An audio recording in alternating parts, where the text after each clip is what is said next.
Yeah. All right.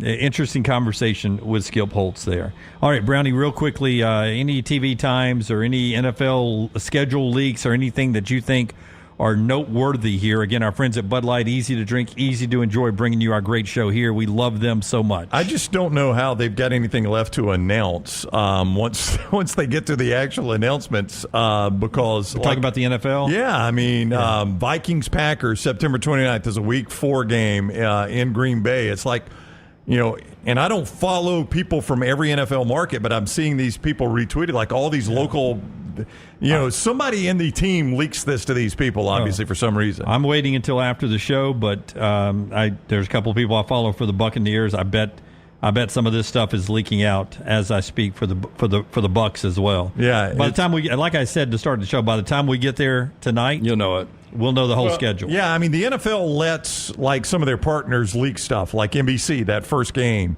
They let Netflix make the announcement today that they've got the Christmas games, though they didn't say which games they were. They let Fox leak that first game that Tom Brady is going to be on, the Cowboys and the Browns. They let ESPN leak their first Monday Night Football game. Now the NBC Thanksgiving night game is leaked out with Dolphins and Packers. It takes, to me, guys, it takes the air out of this whole NFL schedule. I look forward to this NFL schedule release just to see who my team plays, but it kind of takes the air out of it. All the important games are announced. I don't know how you have to leak this. Yeah, I don't either, Lance. I mean, I would feel like it would be better if the NFL told all their partners, okay, you're not leaking anything anymore. That's right. We are making the first announcement. People will find out that first Thursday night game at the same time. Yeah, in fact, you're not even going to know now. We're right. putting you all in the penalty box. We're not even going to tell you, so you can't leak it. You can tell me which game you want, but we're not telling you if you got it. You'll find out when we announce the schedule. We're going to save you from yourself. Yeah. You're not even going to know Are we going to put out a fake one and then come back and blow everybody's mind? Yeah, I don't know, man. It's like so much gets leaked. By the time that show comes on, you don't know like 5 games your team's playing. Nick says Chiefs, Steelers, Ravens, Texans will be Christmas. I don't like that slate. Is that? I mean, I don't know. That's pretty good. Now that I go back, especially if the Chiefs are at Pittsburgh and the Ravens are at the Texans. Yeah, those are hella games. That's 2 Netflix games. Keep in mind those are streamed live on Netflix. You just went hella games. That's pretty good football there. Yeah, I'll take that. All right, Saints Packers Monday Night Football Week 16. Says Keith. So that's what I'm saying, man. It's almost impossible to keep up with all the leaks right now. Yeah. Oh, there you go. Nick's right. Netflix, Taylor Swift. Oh yeah, the Chiefs being anytime there's like a new streaming partner, the Chiefs are going to play that game. You can rest assured. Would you be shocked if Taylor Swift has a Christmas special released right after or before? One bit. It's beginning to look a lot like.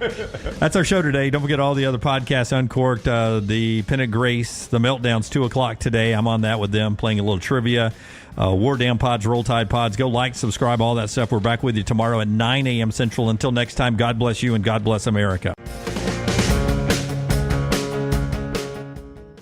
When on YouTube, you constantly hear requests to please like and subscribe. Well, here at Disrupt Media, we aren't going to play that game. Those demands are frankly outdated. So we just want you to hit like or subscribe. It's like a choose-your-own-adventure novel. Pick a path, hit like, or hit subscribe. It's your call. We don't care which, just pick one. Or go to Roll Tide Pods and do it. Or War Damn Pods. Or the Disrupt Media YouTube channel. Or the Meltdown. Just make a decision and stick with it. Like or subscribe, the choice is yours. Golf season is here, and if you're looking for a great golf course with affordable rates, you need to check out the newly renovated Woodward Golf Club. Woodward Golf Club is a semi-private club with membership opportunities available, but is also open to the public. You can book tee times online at this hidden gem by going to golfwoodward.com. For only $195 per month, you can enjoy unlimited golf 7 days a week. Membership includes discounted cart fees, unlimited range balls, and the use of our practice facilities. For more information on memberships and the course, check us out online at golfwoodward.com. Follow Next Round Live on Twitter, Instagram, Facebook, and YouTube. The social media team at Next Round Live will share the latest interviews and videos from UAB, Alabama, Auburn, and campuses all over the college landscape. You'll also get the latest highlights and news from the Next Round Live Daily Show. Jim, Lance, and Ryan will share their thoughts, and remember, you can always see the old shows on the Next Round Live YouTube channel. Subscribe, like, and don't forget to comment. Turn on the notifications so you don't miss a thing. It's Next Round Live on Twitter, Instagram, Facebook, and YouTube. You've been wearing that thin, raggedy t-shirt for years now, and people cannot stop whispering and staring in your vicinity. We've all been there. Luckily, there's a solution to your lack of fashion and social cues. At NextRound.store, they have plenty of options when it comes to a variety of shirts and hats. Once you start putting that Next Round gear on, be prepared to make new lifelong friends and hundreds of unforgettable conversations. Hope you like random high fives in the street, because that's what you're getting after visiting NextRound.store. The Double Down Media podcast family is live and full of content for all ages. The Mystery Fifth Hour gives the Next Round host a chance to talk about everything but sports. Pour a glass of Bama and bourbon, our weekly college football conversation, while sipping on some of the most interesting pours in the bourbon world. And in our Not For All Ages podcast, The Last Call, LT takes off the gloves for in-depth conversations with stars like Taylor Hicks, presented by Redmont Vodka. Find these podcasts and more by searching The Next Round on Apple, Spotify, and on our website, nextroundlive.com. Jim Dunaway, Lance Taylor, Ryan Brown, and Rockstar. Live from the Birmingham Racecourse Casino Studios, The Next Round, presented by Bud Light, is on now. Buster back on the show today at 10:25 Central Time, midway through hour number 2. We'll talk a little baseball with him. Braves off today. They head into the weekend with the Padres. If you're getting over to Atlanta, I want to watch a little bit of that. Some college football news to get to throughout, but we'll start with the NFL schedule release. We're to the point now, even Rockstar's Lions, with five national television primetime games. Think about this. Just 2 years ago, they did not have one. I know. That's right. And I haven't one in a while. Here's the graphic. The most is the 49ers, Cowboys, and then you're going to throw the Jets in, hoping Aaron Rodgers can make it past the first quarter. Then 5 is a big number of all the contenders. Kansas City, LT's Rams, Bengals, Bills, Rockstars, Lions, Brownies, Dolphins, Eagles, Ravens, and Packers.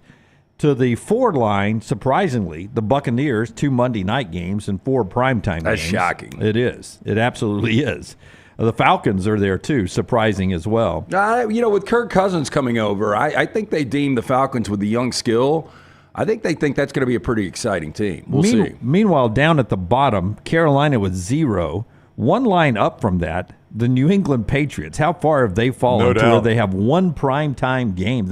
I think everybody's mandated. Well, I guess everybody's not mandated because Carolina's got 0. Tell the Panthers. Gerard Mayo, the youngest coach right now in the NFL. You've got a rookie starting quarterback more than likely in Drake May. There is 0 expectation. I told you guys weeks and weeks ago, I believe they're going to get the number 1 overall selection. I think they'll have the worst record. We'll see. But if you're Gerard Mayo or if you're the Carolina Panthers, I mean, what motivation else do you need besides rolling this out to your team? And this is what people think of you. Nobody wants to watch you. They think you suck. Absolutely. And that's I like, lines 4 up are teams I'm interested in. Lines 3 down, not interested in. Sort of surprised the Chargers fell on that 3 and line. And the Bears. I heard an interview this morning where they were talking about there's 3 teams that are eligible for Hard Knocks. Now, Hard Knocks for the first time is going to do kind of an off-season that they're going to release early July about the New York Giants. Yeah, front office is called. Yeah. Hard Knocks front office. Yeah, and so the regular Hard Knocks comes down to Saints, Broncos, or the Bears. It's got to be the Bears. When you think about Caleb Williams. I think the Broncos more interesting. Oh, why I so? disagree. Because of Bo Nix? No, because of Peyton, Sean Payton. He's not interesting at all. Yeah, He seems to be a wild card. And then you've got no quarterback. I mean, there's a quarterback race there in Bo and Jarrett Stidham and the other guy. Yeah, I would think with the Bears, with their brand, I would think the Bears would be that. There's no quarterback battle. You know it's going to be Caleb Williams. You don't know that. Yeah. Meanwhile, in Denver, you've got former number 1 Zach Wilson. You've wasted made a pick with Bo Nix. Some saying you wasted it, and then you got Jarrett Stidham, who could be the starter against Seattle in Week 1. You got a kid that paints his fingernails in Chicago. You got 2 guys that are going to be reading the Bible and going to bed at 7:00. I mean, they want a little sizzle.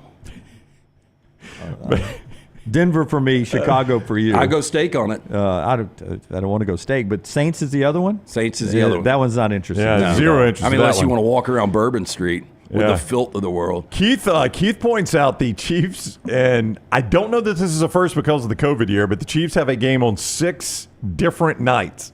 6 of the 7 weeknights. The That's Chiefs have a game. almost impossible. I It's guarantee you almost that is impossible. a first in NFL I don't know. history. COVID, you had some random Tuesdays and Wednesdays on the makeup games. It's only the third time that a game will be played on Wednesday. That's when Christmas is. So That's that's how right. you get that weird Yep. night. So you have a Wednesday, a Thursday, a Friday, Yep. a Saturday, a Sunday, and a Monday. There you go. That's how it worked. They got everything but Tuesday. If a Monday nighter gets rained out, they may play on a Tuesday. There's only one Friday, Black Friday, so they play there too. Yeah, them and the Yeah. Raiders. Yep. I talked about it the other day, how much I hate primetime in 5 games. I know. And weeks 16 and 17 haven't been announced for primetime. They have not. So you could actually have more than 5. You hate prime time, but your team, if they have no prime time games, they suck. Oh, I know. That's the dilemma. And I don't mind opening Sunday night against Detroit on the road. I think it's a perfect spot. It's how the Rams ended their season. And the Rams have been in that game twice in the last 5 years. They're 1-1. They beat Dallas. They lost to Buffalo. I like the Rams plus the 3 right now against Detroit. Oh. I haven't even seen the number, but I'm just guessing. 9 playoff rematches in the season, so you get a little redo of some of the playoff games. And back to the Chiefs real quick, because one thing on them, if you think they get the benefit of the doubt because they're so good, as Lunsford points out, they got 3 games in 10 days. I don't know how you do that as an NFL franchise. They play their Week 15 game. It's December 15th. Then they've got a short week Saturday, December 21st, and then they play the Wednesday Christmas game. I mean, that is a Sunday, Saturday, Wednesday. And no conspiracy theory here. I don't think the NFL, as much as it was good for the brand last year with the whole Taylor Swift, Travis Kelce thing, I don't know if you guys will agree with me. I don't think the NFL wants a team to win 3 consecutive Super Bowls. I don't know if they do or not. I'm with you, but I do know that the reason they're playing Friday and Wednesday those are the 2 streaming games. That's the Peacock, the Amazon Friday, Black Friday game, and it is the new Netflix Christmas Day game. So you can guarantee if there's a new streaming option available, just like Peacock in the playoffs last year against the Dolphins, the Chiefs are going to get that game right now. I mean, if you're a Chiefs fan, if some random streamer has gotten an NFL contract, I'm going to be playing that game because that's what they're going to do. They're going to load the Chiefs up there in hopes that they get – and listen, I wasn't critical of them doing everybody killed the NFL for that Peacock game in the playoff. I'm like, of course you're going to put the Chiefs there. That's going to be your biggest sell. That's going to be the one that's going to sell the eyeballs is the Chiefs. It was a smart business move. The Texans went from 0 primetime games, national TV games last year, to 6 this year, the C.J. Stroud effect. Crazy how they were viewed last year going into the season with a new coach in DeMeco Ryans and C.J. Stroud at quarterback, and how they are now almost must-see TV, and power rankings have them like top 6, top 7 in the league, some top 5 in the league. Well, and you think about how aggressive they were in the offseason, getting Stephon Diggs, and I think you got to credit DeMeco Ryans. I mean, the moment didn't seem too big. It was an exciting team to watch last year. But, we've talked about this multiple times. It seems like whoever your favorite is in the AFC South, from the year the Titans were the 1 seed just, 3 years ago to last year going into the season, like the Jacksonville Jaguars were the team that couldn't be beaten in that division. I just wonder what year 2 is going to be like with Houston. I don't think there'll be much of a drop-off, but I don't know if they're worthy of that many primetime games. The rest of that division is a tough sell on me if you try to find somebody other than the Texans to win it. Like Titans, we talked about it the other day, may have the worst quarterback situation in the NFL right now. Maybe. Non-rookie. Let me say that. Non-rookie quarterback situation in the NFL. Like you mentioned, Drake May is a complete unknown. Could be the Colts if Anthony Richardson doesn't pan out. I mean, but boy, Anthony Richardson had his moment. He looked good last year, I thought. Yeah, I mean, and look, Jacksonville, although a disappointing season last year, I mean, if Trevor Lawrence plays up to his potential. But I don't necessarily believe in them because of that. Yeah. Trevor Lawrence has been inconsistent. But, I mean, who would you rather have right now, C.J. Stroud or Trevor Lawrence? C.J. Stroud. C.J. Stroud. I mean, you'd have to go. You have to go pretty. You can go pretty deep before I would not take C.J. Stroud over some of the quarterbacks in the league. I mean what did he not do last year that makes you think he's not going to be a star? I thought he was great. I'd take C.J. Stroud over Caleb Williams right now. Oh, 100%. Yeah. Yeah, I mean, I take C.J. Stroud over any of the quarterbacks drafted last year. 100%. Yeah. I've already seen him play a year. I mean, you have already seen him play a year. Yeah, 100%. And I'd go back and take him over Bryce. Hey, so what do you think the reasoning for Tampa getting those primetime games? I don't get it at all. Well, 2 Monday nights. I mean, Baker Mayfield's not a draw. He was good last year, but he ain't a draw. Monday nights not a. Monday nights are not. They don't get the best pick anymore. So you sometimes get shuffled down. And I think it's the Monday night is who they're playing. Monday night they play the Ravens, and one of them I think is the Chiefs. Ravens so you're is saying, somebody. Yeah, you're saying it's more the other opponent. team. It's opponent related. It's a chance to have the Ravens on Monday Night Football against Tampa Bay. It's a chance. I think the other one was Kansas City, the second Monday night game we had. But one of them was the Ravens, and the other one it was another one I didn't think we'd win. But you know, so I think it was the other team both times. You know, to me, the Bears are more intriguing. The Chargers are more intriguing. You know, having Jim Harbaugh back in the NFL, Caleb Williams. I think there are better storylines in Tampa. I agree. I was surprised that they had 4 there. I was not expecting that many. That's the NFL schedule release. By the way, Thanksgiving Day, Bears and Lions in the first game, Giants and Cowboys, and then as we already knew, Dolphins and Packers in prime time. Black Friday's Raiders in Kansas City, Christmas Day, Kansas City, Pittsburgh, Baltimore, and Houston on Christmas Day. Those are sort of the unique things. All the Jaguars again playing a home and away game over in London. Their future home, as we've been saying for like 20 years now. So embarrassing. Don't you guys wish, though, on Thanksgiving we get out-of-division games? I know we've got your Dolphins playing one of those games on Sunday night against Packers, or on Thursday night against Packers, but the other two are in division. We see those all the time. If it's a good game, I don't care. I mean, how do you rate those games would be the problem. Yeah. I mean, I think what was the first one, Detroit and Chicago? Yeah, I mean, Detroit's supposed to be a really good team. Chicago's in a rebuild. Giants in a rebuild. Dallas is a really good team. If Caleb Williams, I think what they're banking on is Caleb Williams being a story. So you've got, so just humor me. Like if you had Detroit versus Houston this past season, how good a game would that have been? Would have been great. Fantastic game. So I think they're counting on Caleb Williams perhaps being C.J. Stroud. Okay, well, just going to give me C.J. Stroud. Give me that game. I know, but You do. You have that on Christmas against Baltimore. That's a pretty good game. Those 2 Christmas games end up being good. NFL schedule released last night.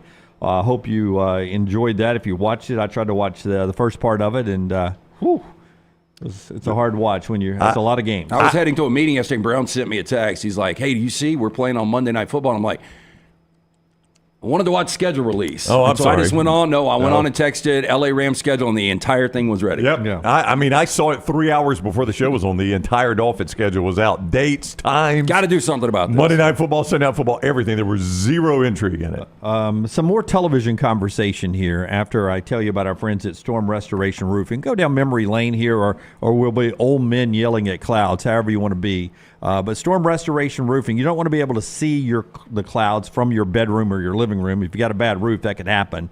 Greg from Pell City will get up on the roof and make sure that everything is good up there. When's the last time you had that roof inspected? It's a great question to ask. If you can't remember, you need to call Greg. 205-542-3531, 542-3531. It's a free, no-cost, no-obligation roof inspection. He'll get up there, check everything out. It just takes one loose shingle to have a problem. A lot of you, maybe you buy a home or you take over, or you don't know when's the last time the roof was replaced. How much life do you have left in the roof? Greg will let you know. Get him up there. A-plus rated with the Better Business Bureau. Works great with insurance companies. That helps you when there is storm damage. He does that repair as well. Over 20 years locally owned here. So the crews are local. He's going to take care of you during a time of need. He'll replace your roof if it needs to be done, if you choose to go that direction. Whatever you do, whatever you want, Greg will do it for you. 205-542-3531 or Greg from Pell City right there on Facebook. Rockstar Cut number 1. NBA playoffs continued last night. Our buddy Charles Barkley is at the focal point of what is going on in the NBA.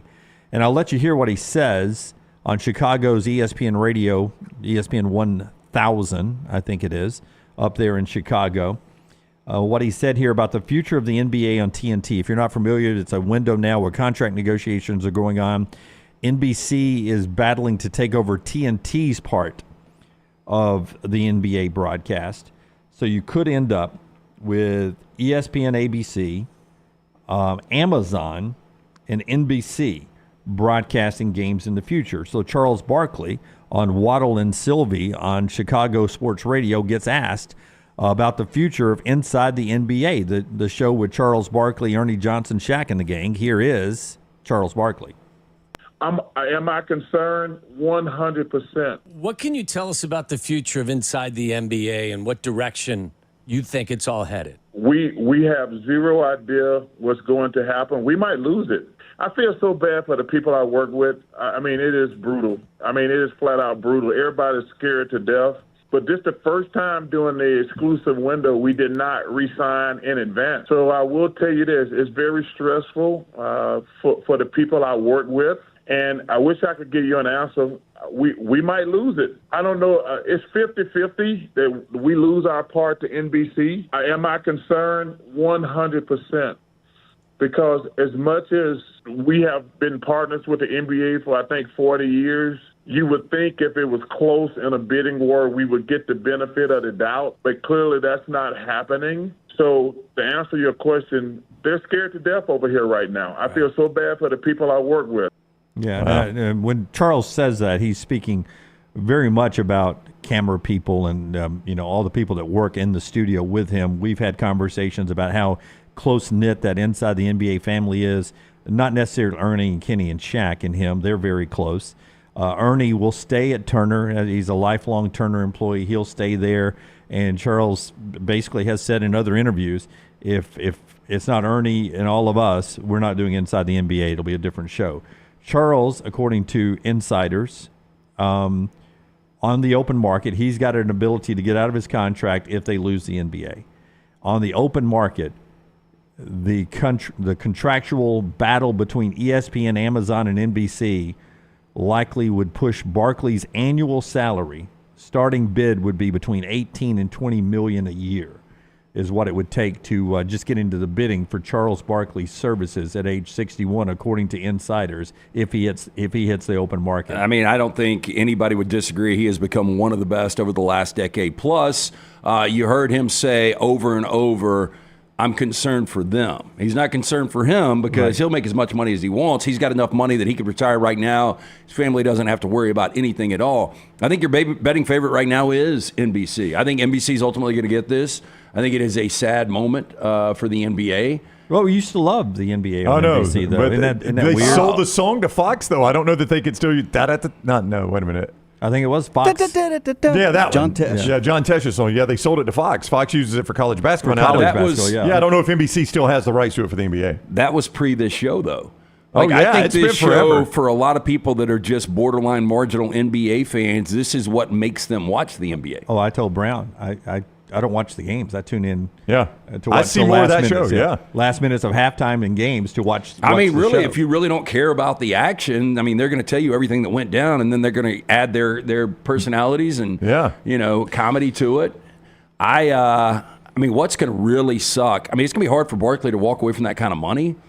But, he always told us 60 was the number. Yep. He's over 60 now. 61 years old. I saw somebody speculate, why does Charles not just start his own production company? And Well, he's got one. And they produce that show and sell it to NBC. It's a thought. I mean, there's obviously a reason that hasn't been thought about because Charles can make money doing that, obviously. And they don't have to be at the NBC studios. No, they can be anywhere they want. They if can they're rent out any studio they want. They keep the one in Atlanta. Turner, probably. They can do it right here. Yeah, they can do it here in our studio. Yeah. Sorry, little T, you're out. You're out of that office in there. Yeah, we're going to need Studio B. We got to convert No, that. they can have this, and we'll do ours from a closet if they'll agree. We can get some kind of rev right share money. with them. Do a collab. Yeah, I've heard that before.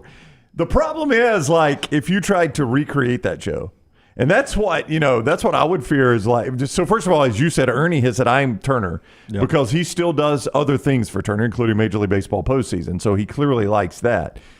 But so I think if you lost Ernie, I don't think you could replicate the show. No, you couldn't. Like, I don't know anybody you could throw in there that would have the same rapport with Charles and Shaq and the Jet as Ernie does. Well, He's earned that spot. That's just it. It's some of these things are people driven. That's right. It's not, I mean, they've tried to duplicate the show everywhere. Yeah. Everywhere since they started the show. Every studio show has tried to duplicate the show. That's right. Yeah, Fox football, CBS football. Yeah. Everybody has done it. Yeah, but it's people driven. That's right. People driven, and you can't duplicate it. And it's got chemistry, which you can't create. That's right. And it is Ernie, Kenny, and Barkley. And Shaq has come on, and he adds to it, but he is not the core of the show. I didn't like it at the beginning. Yeah. I told Barkley, I was like, man, I don't know why they added Shaq. Now I think Shaq has found his lane. Yeah, but it is a small lane. The core of the show is Ernie, Kenny, and Charles. And the people that Charles was talking about behind the scenes, the people that end up giving us the quick instant graphics of Charles fishing, or that's right. Charles being sumo wrestled out of an arena. Well, it's like our back room. I had an opportunity when I was in Atlanta. I was over there for a Braves-Dodgers series, and Barkley was like, and they do this every year, we're about to do our big post-regular season party going in to 40 days of NBA playoffs or whatever. And so TNT would have this big party, and all the employees would come. And you could see it really was like, they knew each other's stories. I think I told you guys a small story about I met this couple and their favorite movie was Jurassic Park, and they knew absolutely everything about Jurassic Park. But it literally was like going to, like if you were to hang out with all of us, like at a Christmas party. That's how close these, 50-plus employees were. Ashley says NBC Universal head Mark Lazarus, you can't kill him off, used to run Turner, so presume he'll consider shooting it at Turner Studios and just pay the good folks in Atlanta to keep that crew together. Absolutely. I guess your roadblock would be, would Turner allow Ernie to appear on NBC? Yeah. Because without the NBA rights, really they have no use for Shaq, Kenny, or Chuck. So, those guys can go do whatever they want. I don't think so. I would assume that Turner's going to be pissed. You heard Barkley say in there, we've had it for so long, and for it to be this close and for us not to get the benefit of the doubt. But that's disappointing. I would say this. Money fixes a lot of things. Almost everything. Almost everything money can fix. And if it's that important to NBC, they could find a way for Turner to say, we'll let you use Ernie Johnson. For instance, which college football game did CBS buy away from ESPN? It was an Alabama-LSU game that was supposed to be, well, basically they paid ESPN to move the Alabama-LSU game to primetime. Game of the century, right? That it was the game of the century, I believe. Yeah, that they had. That was initially at 2:30. CBS had already used, I think, for Florida, Tennessee, if I remember correctly, their primetime window. CBS had, and they had to pay ESPN for that primetime window. Yeah, to move it from 2:30 to prime time, and they gave up a lot. I don't know if it was financials, but they gave up some choices and some games, and there's a price for everything. Yeah, right? I think actually ESPN parlayed that into an Iron Bowl. I think ESPN got an Iron Bowl out of that, if I remember correctly. Yeah, that CBS normally would have had, and ESPN was like, You remember that Alabama LSU game, you guys? We're taking the Iron Bowl. Dadgummit, I didn't see that coming. That was out of nowhere. Yeah, if you remember correctly, it was that primetime Bryant-Denny Iron Bowl that Musburger and Jesse Palmer, the SEC Network crew did it, but it was on ESPN. Oh, yeah. I think that was one of the picks that ESPN got. Oh, it was. Was that the 55-44 game? Yeah, or it was a like track meet. Yeah, crazy game. 2014. What year was that? 14. Yeah. JohnstonRVCenter.com. One more thing to get to here in the opening segment. But I'm going to ask the question while Brown reads Johnston RV. If you lose inside the NBA, tell me other things you've lost over the years in your sports viewing that you missed, that you actually missed. JohnstonRVCenter.com. Jim, if I ask you which RV center or RV lot or RV dealership do you think was number one in the state of Alabama in March? That's the latest numbers we have is March. In March? In March. Oh, well, let's see. It's probably the people that set up camp for us at the Talladega Superspeedway. That's them. Johnston RV Center, number one in March. You made them number one, and we thank you for that. Who did we get to see last night? We got to see our man Nick Johnston of Johnston RV Center and his beautiful wife. You guys made them number one. Thank you for doing that. That means the world to us. They are great people. I-65. JRB. You missed out, Dunaway. The Johnstons were out last night. I'm not shocked. And they were awful at trivia. Yeah. I-65. So wait a second. There were people that got together last night on a Wednesday night trivia, and I wasn't invited. I'm shocked. I know. I-65 exit 304 in Coleman, 334 in Decatur. They've repriced both those lots. So confident that they got the best pricing in America that the number one RV dealership in Alabama is going to give you a nationwide price guarantee. They'll beat any price on a comparable RV, and that is nationwide. I-65 exit 304 in Coleman, 334 in Decatur. Shop with number one, Johnston RV Center, johnstonrvcenter.com. JRB, like are you chant SEC? I know. So Nick Johnston is a big Formula One fan. Is it Formula One? Yeah, F1. That's F1. The one. A lot of people have swapped over. With the Netflix? Yes, a lot of people swapped over after that. And I watched that Netflix special, and I thought, I'm going to start watching some Formula One. These guys are pretty interesting. And I watched one race. Boring. I couldn't get into it. That's what I told Nick. I was like, passing. Whoever's leading at the first lap is going to win. Yeah, what is the excitement here? Unless his car explodes, he's won the race. That's it. Yeah. a mishap along the way. That's all it takes. Pit stop, bad tire, something like that. NFL Prime Time, says Paul.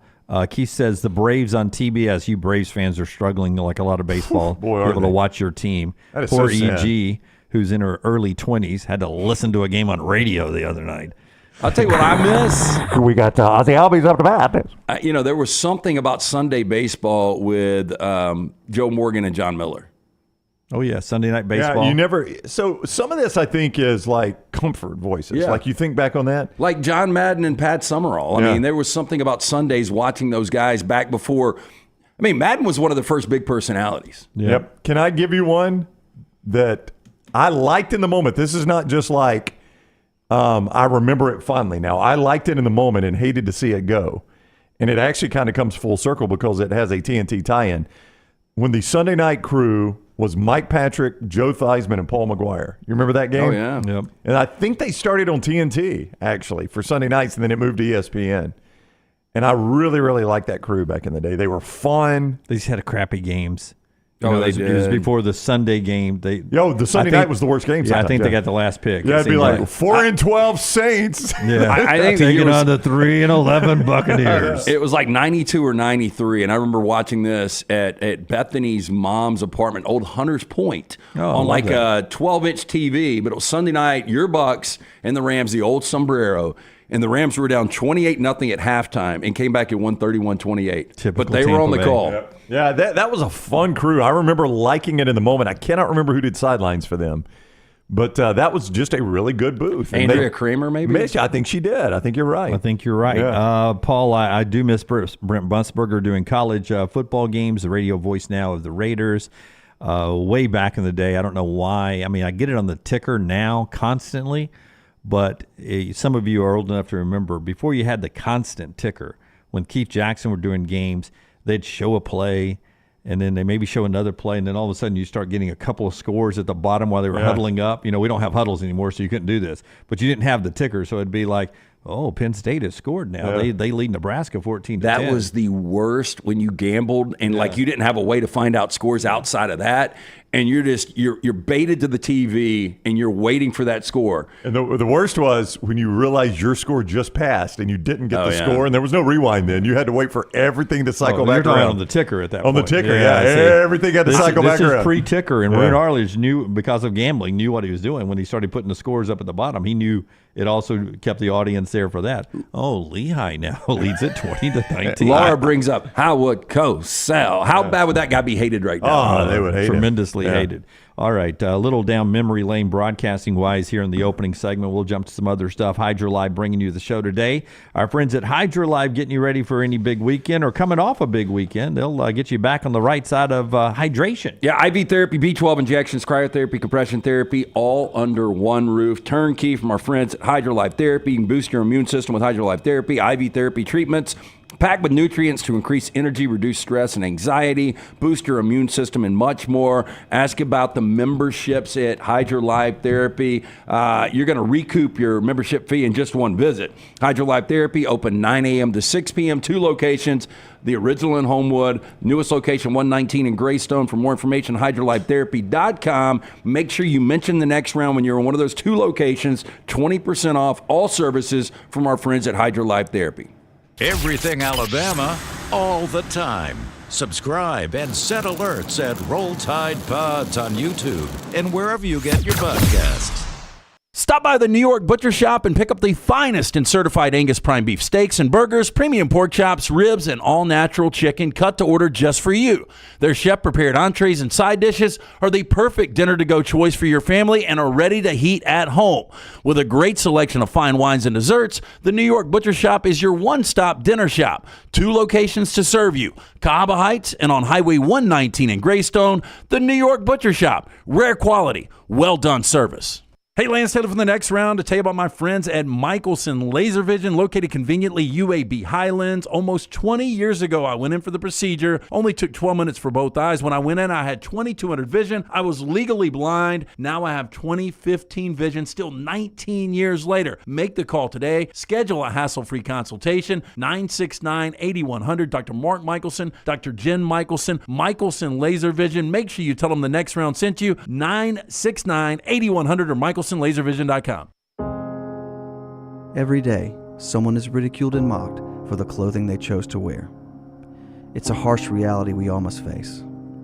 But you have the chance to change all of that with one visit to nextround.store. For just a few minutes of browsing, you will observe so many clothing options, from hats to hoodies to t-shirts. Please, for yourself or someone you love, go to nextround.store and embrace the warmth of true attire. Hey, let me tell you about our friends at Urology Centers of Alabama. Compassionate and comprehensive urological care with 35 physicians, 17 locations across Alabama. Their patient-centered approach to all of your urological needs. Remember, they've got that new men's health center. It is beautiful, helping men with a wide range of sensitive male issues in a comfortable environment. You can always go online, visit urologycentersalabama.com, schedule an appointment with one of their many urologists today. Hey, there's nothing worse than waking up to a plumbing problem. Don't get caught in a flooded house. Call the guys at Hemp Hill Services. Adam, Chad, and the team at Hemp Hill are the only ones I trust to fix it and fix it right the first time. Hemp Hill Services does it right and always at a fair price. For all of your plumbing, cooling, and heating needs, trust the name that Birmingham has trusted since 1954. That is Hemp Hill Services. Call now, 205-229-2090. That's 205-229-2090. Golf season is here, and if you're looking for a great golf course with affordable rates, you need to check out the newly renovated Woodward Golf Club. Woodward Golf Club is a semi-private club with membership opportunities available, but is also open to the public. You can book tee times online at this hidden gem by going to golfwoodward.com. For only $195 per month, you can enjoy unlimited golf 7 days a week. Membership includes discounted cart fees, unlimited range balls, and the use of our practice facilities. For more information on memberships and the course, check us out online at golfwoodward.com.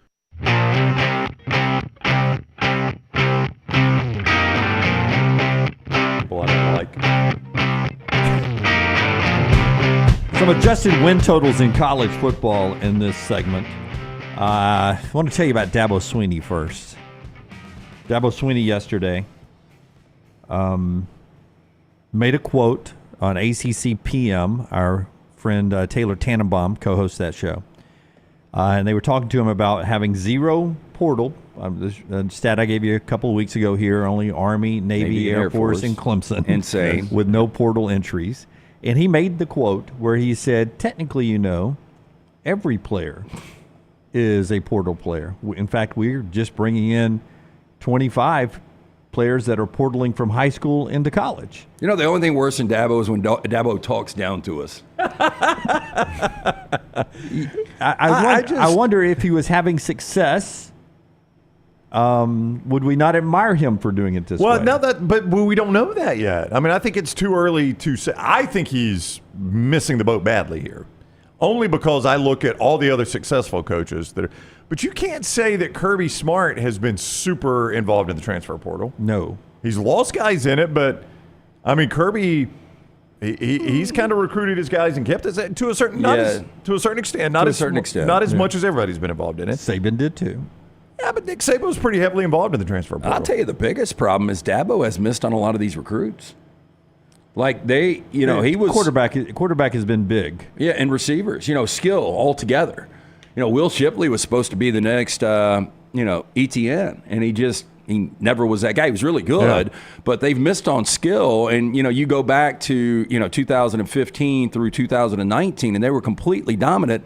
But since that moment, and really last year was really the only rocky year when they didn't get to double digits, 9-4 in the ACC.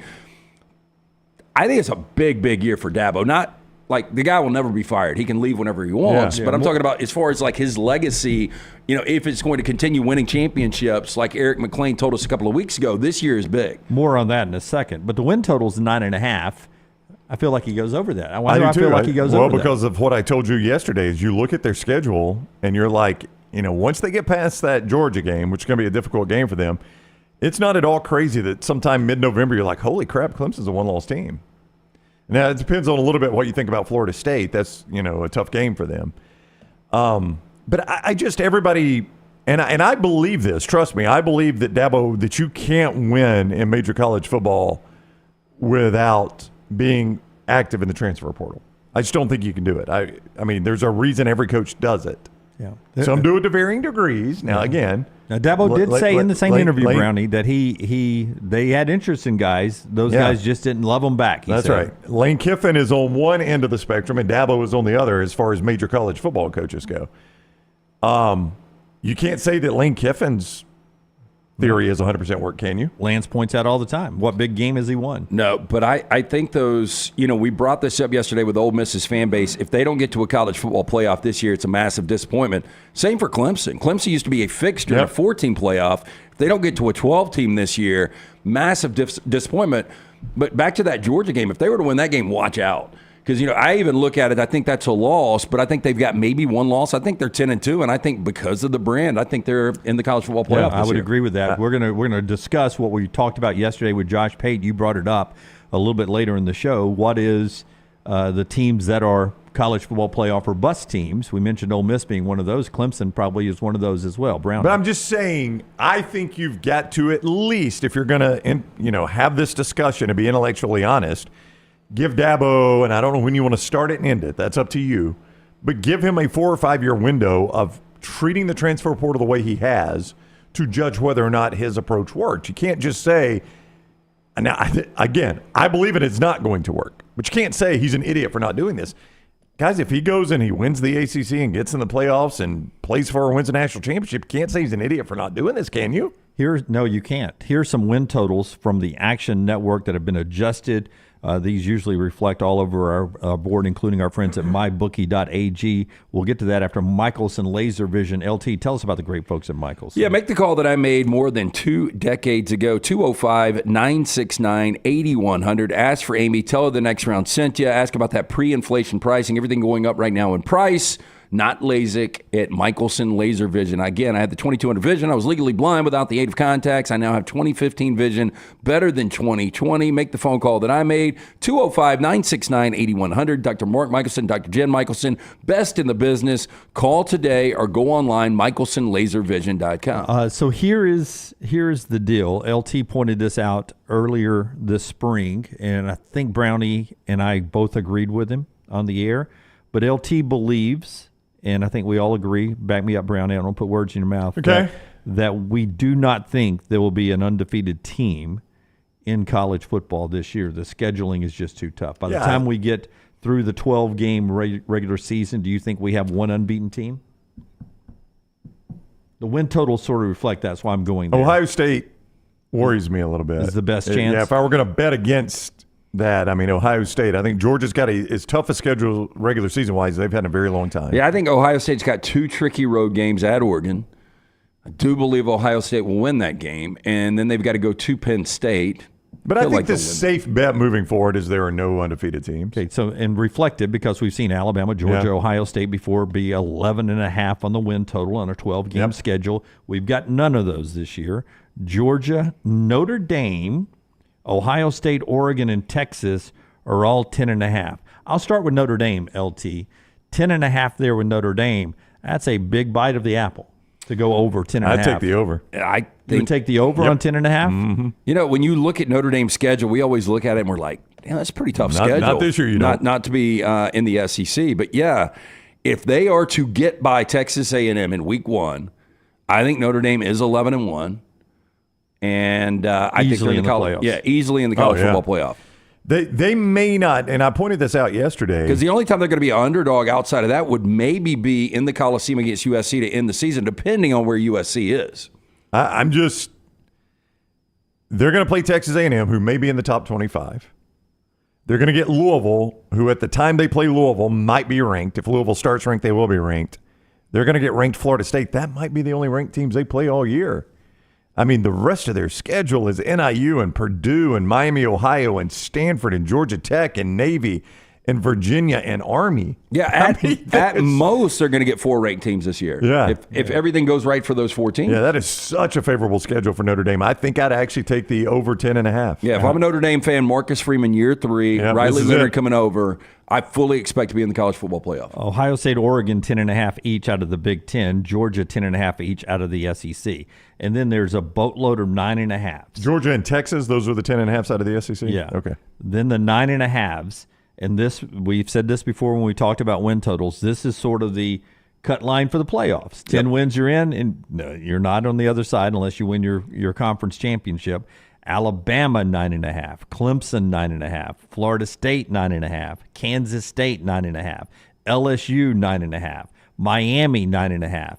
Michigan, 9.5. Missouri, 9.5. Ole Miss, 9.5.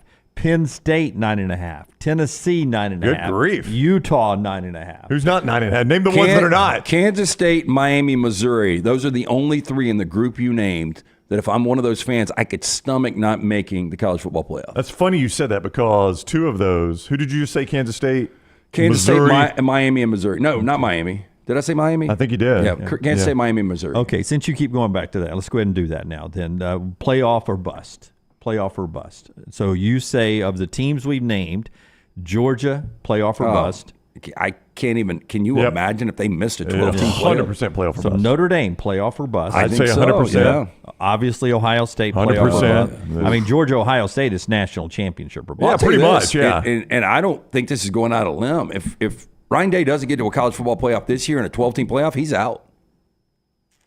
I don't know what the buyout is, but I think he's out. if he misses the 12-team playoff. I think he's out. Especially if he loses to Because I think Michigan. he's losing to Michigan again. Yeah. Oregon, playoff or bust. yes. 100%. Yeah. Texas, I would go. Yeah. I put Texas with Georgia, Ohio I would State. too. I would too. It's national Yep. championship. You or were in the bust. semifinals last year, did Yep. not advance. It's national Yeah, championship. you have bust teased now. that fan Yep. base now. Yeah. So now you're telling me Alabama, playoff or bust. Oh, yes. You're telling me Clemson, playoff Yes. or bust. Yep. You're telling me Kansas State, 9 wins, they'd be okay. I don't know if I go playoff or bust, wouldn't but go if I'm a playoff or Kansas bust. State fan, I think I should be in the playoffs. That's my expectation, but I'm not going to be shocked. LSU? Yes, playoff or bust. Wow. Okay. Miami? No, not quite yet. Michigan? Yes. Yep. Yeah, because you won the 15 national and 0, championship. yeah. Yep. Missouri? No. No, but again, I'm a little bit like Kansas State. I look at it like this is my best shot. I really should be in there. But I don't know if I'd say it's bust. Yeah. Ole Miss, we said yesterday. Yeah, playoff or bust. Yep. Penn State, it's got to be playoff or Yep. bust. Tennessee? No. No, not Ooh, playoff you or say bust. no, huh? I think it's borderline. I mean, it goes back to Kansas State, Missouri, Miami for me. It's right there in that neighborhood. I'd put Utah playoff or I would bust. too, with Cam Rising, yeah. Because this, I mean. Because they hadn't gotten to one yet, That's right. and they've been so close. But I think when you add that up, Dunaway, I think that's only like 10 teams. Playoff or bust. Georgia, Notre Dame, Ohio State, Oregon, Texas, Alabama, Clemson, Florida State, LSU.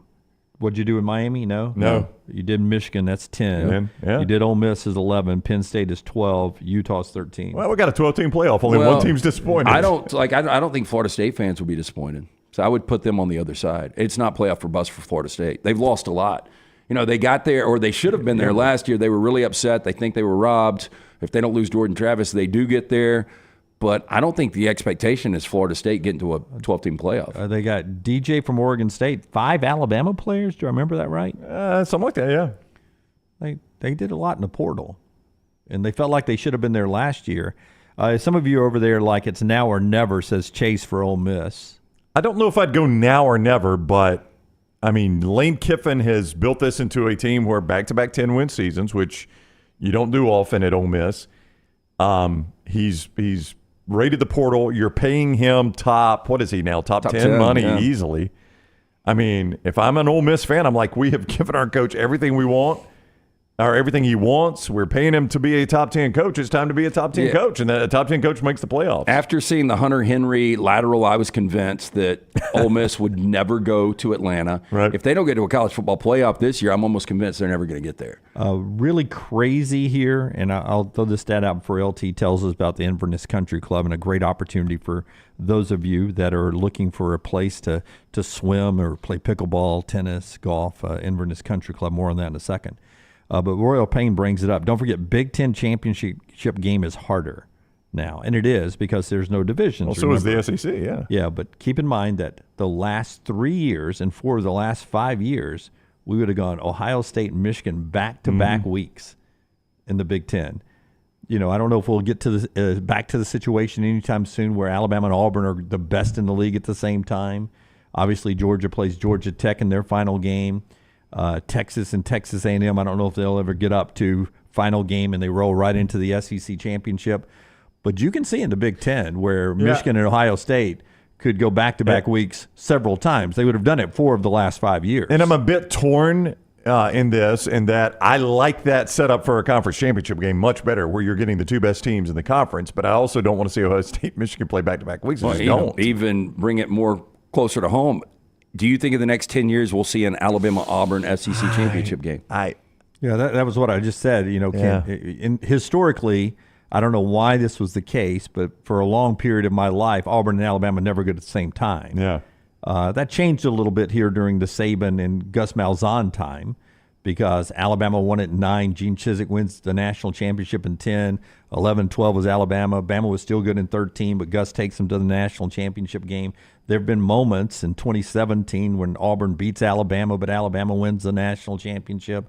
I mean, there's been moments that they've been really good at the same time. I don't know if they'll be the best 2 teams in the SEC at the same time. But if you give me a decade window, I mean, there's a chance. Yeah. You know what's going to really suck, and I don't think you'll ever have this because the SEC is so deep, but can you imagine going into an Iron Bowl where it's already in stone that Alabama and Auburn will play the very next weekend? It's already been locked down. Atlanta. Yeah. That will kill that game. Yeah. That's sort of the way Michigan and Ohio State would have been the last couple of years. Absolutely. Would have been that way the last couple of years. And as Luntz pointed out earlier, with the 12-team playoff, it would not be outside the realm of possibility that any of those teams would meet for a third time. Yep. I mean, if Ohio State and Michigan are that good, they would both be in the playoffs. Now they play the regular season, the conference championship, and if they're that good, they keep advancing and will meet in the playoffs. Now you're going to see it 3 times, which, again, we get a lot of that in the NFL, but I'm geared to expect it in the NFL. I've just never been geared to expect it in college football. Eventually we'll get used to it, guess I'm so. sure. The show being brought to you by our friends at the Inverness Country Club. Great, especially if you're a young couple right now and looking for just a great way to, have a place to, hang out and be entertained and enjoy some great food. This place is a great opportunity. It really is, Dunaway. Hidden Gem. Look, we're sitting here May 16th. A lot of kids only have a week or 2 of school left. You're thinking about childcare. What are you going to do? What are you going to do this summer? You don't have a pool. You don't have a tennis court. This is the place. You love to play golf. They've got memberships that fit everyone. Find your sense of community at Inverness Country Club. They've got the social membership, including that resort-style pool complex, golf, beautiful course. They're currently expanding the driving range. And if you travel for work or pleasure, ask about that Heritage Plus option where you have access to courses at 37 other clubs around the country. You cannot beat that. Again, child care is a huge plus. You and your wife want a day on the court playing a little tennis. Guess what? You can have the kid right there on location with you with somebody watching them when you're playing tennis. The same with golf. The same with dinner. Best days happen at Inverness. Take a tour today of this unbelievable club. Call our good friend Aaron. Write the number down, 205-991-8608. You are procrastinating, thinking about what you're going to do with your summer plans. A membership at Inverness is going to change your life entirely. Again, call Aaron today, 205-991-8608 or online, iccalabama.com. Everything Next Round is on demand now in the podcast section at nextroundlive.com. Spring weather is here, and our friends at Hemp Hill Services are offering a $69 HVAC tune-up plus 10% off any service call when you mention the Next Round. Call Adam, Chad, and the guys at Hemp Hill Services. Make sure your HVAC unit is ready to keep up with the changing weather. Hemp Hill Services, locally owned and operated independent train dealer. The team can service all makes and models. For all of your plumbing, heating, and cooling needs, call Hemp Hill Services. It's hard to stop a train. 205-229-2090 or hemphillservices.com. That's 205-229-2090, hemphillservices.com. Twin Peaks is the best in the game. Here, you're in the red zone for every college rivalry and divisional matchup all season long. On game day, you never have to decide which teams to watch, only what combination of bites, burgers, wings, and more to order. Plus, where else are your favorite draft beers always poured at a frozen 29 degrees? Only at Twin Peaks, the #1 sports bar. Stick around after the sun sets. Twin Peaks is open really late. Wind down with bourbon and late night bites. Only at Twin Peaks. Follow Next Round Live on Twitter, Instagram, Facebook, and YouTube. The social media team at Next Round Live is dedicated to giving you daily news conferences and practice video from UAB, Alabama, Auburn, and around college football. Follow and compare to the sites you used to visit. You'll also get the latest highlights and news from the Next Round Daily Show. Turn on the notifications so you don't miss a thing. Next Round Live on Twitter, Instagram, Facebook, and YouTube. See more at nextroundlive.com. Hey, you. Summer's here. Time to get hot. And at New Balance Birmingham, that's just what we got. For a summertime vibe, see what's inside. Come together at New Balance Birmingham on Highway 280, right next to Chick-fil-A. New Balance Birmingham, we got now. Hey, Lance Taylor from the Next Round to tell you about our friends at Gutter Cap. Gutter Cap's that patented aluminum cover system that fits over most existing gutters to keep out debris and eliminate that gutter cleaning. It's backed with a lifetime warranty, almost 20-year service record right here in Birmingham. Stay off that dangerous ladder forever. 45% off the retail price now if you call guttercapbirmingham.com. Call my good friend Chris Stewart now, 205-823-2212. Cap it, don't snap it. It's Gutter Cap. Golf season is here, and if you're looking for a great golf course with affordable rates, you need to check out the newly renovated Woodward Golf Club. Woodward Golf Club is a semi-private club with membership opportunities available, but is also open to the public. You can book tee times online at this hidden gem by going to golfwoodward.com. For only $195 per month, you can enjoy unlimited golf 7 days a week. Membership includes discounted cart fees, unlimited range balls, and the use of our practice facilities. For more information on memberships and the course, check us out online at golfwoodward.com.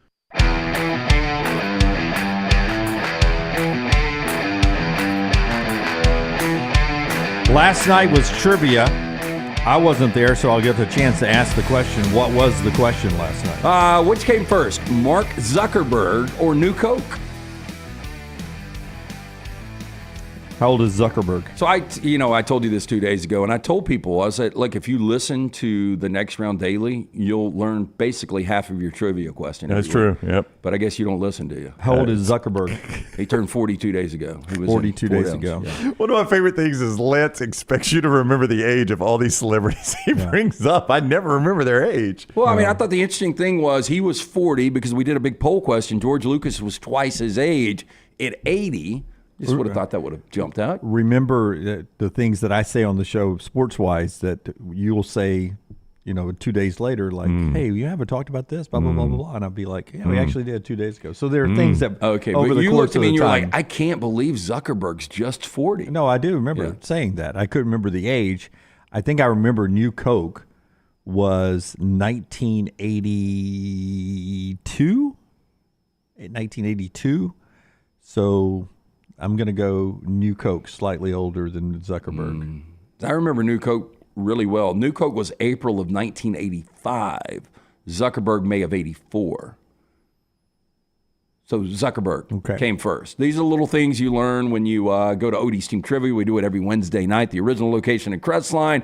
Newest location right there in Edgewood. Live music every Friday and Saturday night. Incredible food from Rodney Davis. Ice cold beer buckets full of the Bud Light. Stop in, see Will Haver and that great staff. 2 locations, Crestline and Homewood. It's Odie's Tavern. Don't look at the screen. Don't look at the preview screen. Rockstar's about to pull up the Giants' alternate uniform. Okay. All right. I want your just gut reaction. I'll tell you when Rockstar has it pulled up. While you're doing that, can I go ahead and say War Down Pods available? You can get that. Village Vice. Taylor Corn is part of the next episode of Village Vice. You can go check that out. She also put out a new Uncorked last night, her mailbag before making the trip to Europe. Elephant in the Room is out. Roll Tide Pods. You can get that. Disrupt the Media at Next Round Live on YouTube. And a new pennant grace goes today with E.G. and Ush as they get ready for the Padres in Atlanta. Is it up yet? Twice, the Giants will wear this uniform as a commemorative uniform. You can look now. Okay. Commemorative to what? I'm not real certain. Bad taste, I think it is. I don't think it's a throwback. It's being described as a commemorative uniform. Century red commemorative uniform. What's up with the pant? It is an awful uniform, and the Giants have a great uniform. No, they've got a great alternate uniform. But why the Wolverines helmet? Couldn't tell you. That was Michigan originally. I guess a lot of teams used to wear that back in the day. Delaware wears it. The Blue Hens. It must have been a. I've got popular. a theory. Okay. We're so shitty it doesn't matter. Let's just mix it up and let's wear what Michigan wore last year winning a championship. Yeah, maybe so. Maybe nobody will notice. I don't know the history enough to know. It's the century red, so 100 years ago. Is that what the Giants wore? Maybe so, but you know what was not on TV 100 years ago? Football. Yeah. So, I mean, when the people use that color pant. Who's 13, though? I don't know. But it's like, hey, you pose like you're shitting in the woods flexing. Yeah, there is that. We all do it. Yeah. When you wear that color pant in a commemorative uniform, usually you're reflecting what leather pants. Everybody wore the same brown leather pants back in the day. Maybe. That was the Rams when they had the really bad uniforms in St. Louis. That was the color of the pant. Yeah, that's a bad uniform right there. That is an awful. Yeah, and they're going to wear it twice. I don't know if it's as bad as Jacksonville and Carolinas, but it's close. It's bad. PGA Championship underway. Brownie, who's in the lead right now? Right now it's Xander Schauffele, Jim. He is at 5 under. Yeah, making the turn. 5 under on his front 9 today. Pretty good number. He was the betting favorite to be the end of round 1 leader at mybookie.ag. Mybookie.ag. We'll do our 40 and 40 team coming up next hour, along with Buster Olney, who'll be in the show. The reason it's Schauffele, not Scheffler, on the leaderboard right now at the top is because Scheffler doesn't play until this afternoon, right? Yeah, I believe that is. I don't know exactly what his tee time is. He is in the afternoon wave, though, so you'll get him on some TV time in the afternoon. Pretty good leaderboard, though. Jordan Spieth playing much better at 3 under par. Tony Finau 4 under par. You've got Brooks Koepka in the mix there. So pretty good leaderboard. Yep. And then Tiger playing okay. Got off to an even start for a couple of holes. How's Tiger doing right now? He's 1 over right now. 1 over right now, and is putting either for a birdie or par. It's a pretty big putt coming up for him right now for birdie to get back to even par as he plays the 18th. He started on the back 9 for Tiger Woods there. But Tiger Woods and Scotty Scheffler are being compared from Yahoo Sports. Scheffler this year is being compared to Tiger Woods in 2000 when he actually won at Valhalla, by the way, the PGA Championship. Tiger missed the birdie putt, by the way, and have a little meat on the bone coming back to save par there. Tiger Woods, 5.2 birdies a round back in 2000. Okay. From Yahoo Sports, Scotty Scheffler right now, 5.5 birdies per round. Yeah. That doesn't surprise me. He's a dominant world number 1. I mean, it is not even close. Tiger Woods in the historic 2000 season, 1.76 bogeys per round. Scotty Scheffler right now, 1.5 even per round. Little better in scoring for Tiger back then, 68.17 as opposed to 68.74. Now, the big difference is that was 84 rounds for Tiger in 2000. Scotty has played 40 rounds so far, so only about halfway there to Tiger's numbers. Can he keep it going for 40 more rounds? And also, based on what Tiger did there, that was when they started to toughen up courses. Now, I don't know that has a massive impact because it seems like the tougher they make them, the better these guys play sometimes. But I think more impressive about Scheffler is he's playing against better golfers. I don't know if that's the case because of the live. He does not face Brooks and Rahm and some of those other guys, Cam Smith and some of those other guys every week.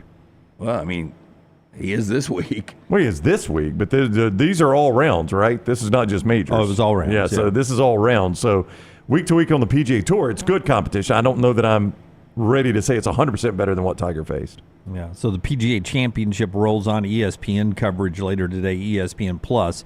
Right now from up outside of Louisville in Valhalla, where you almost played last year, didn't you? I did. There was an invite for we did our Friday. Was it a Friday show or a Thursday show, Jim? It was a Friday show, right? Yeah. Alabama played on Friday, and we were doing our show next door to the Yum Center. Was that the San Diego State game? Yeah, and there was an invite to go play Valhalla that day for me. And the person that invited me said it ended up raining sideways, so I didn't really miss anything. They didn't even play. But he was like, we just thought Lance might be doing the show, and you and Dunaway were just doing hits, and Dunaway could handle it, and you could go play golf. To which Jim said, I'd 100% done that. I'd have done that for you. That's what he told me earlier today. I'd have bitched about it, but I would have done it. Are you playing today, by the way? I am starting. I'm off work tomorrow. Starting my 7 rounds in 4 days. Is today Benbrook? Nope, tomorrow's Benbrook. Yeah, today we're out at the Robert Trent Jones course, and Got guys coming in from Illinois and Florida and hitting some golf courses on our tour around the town.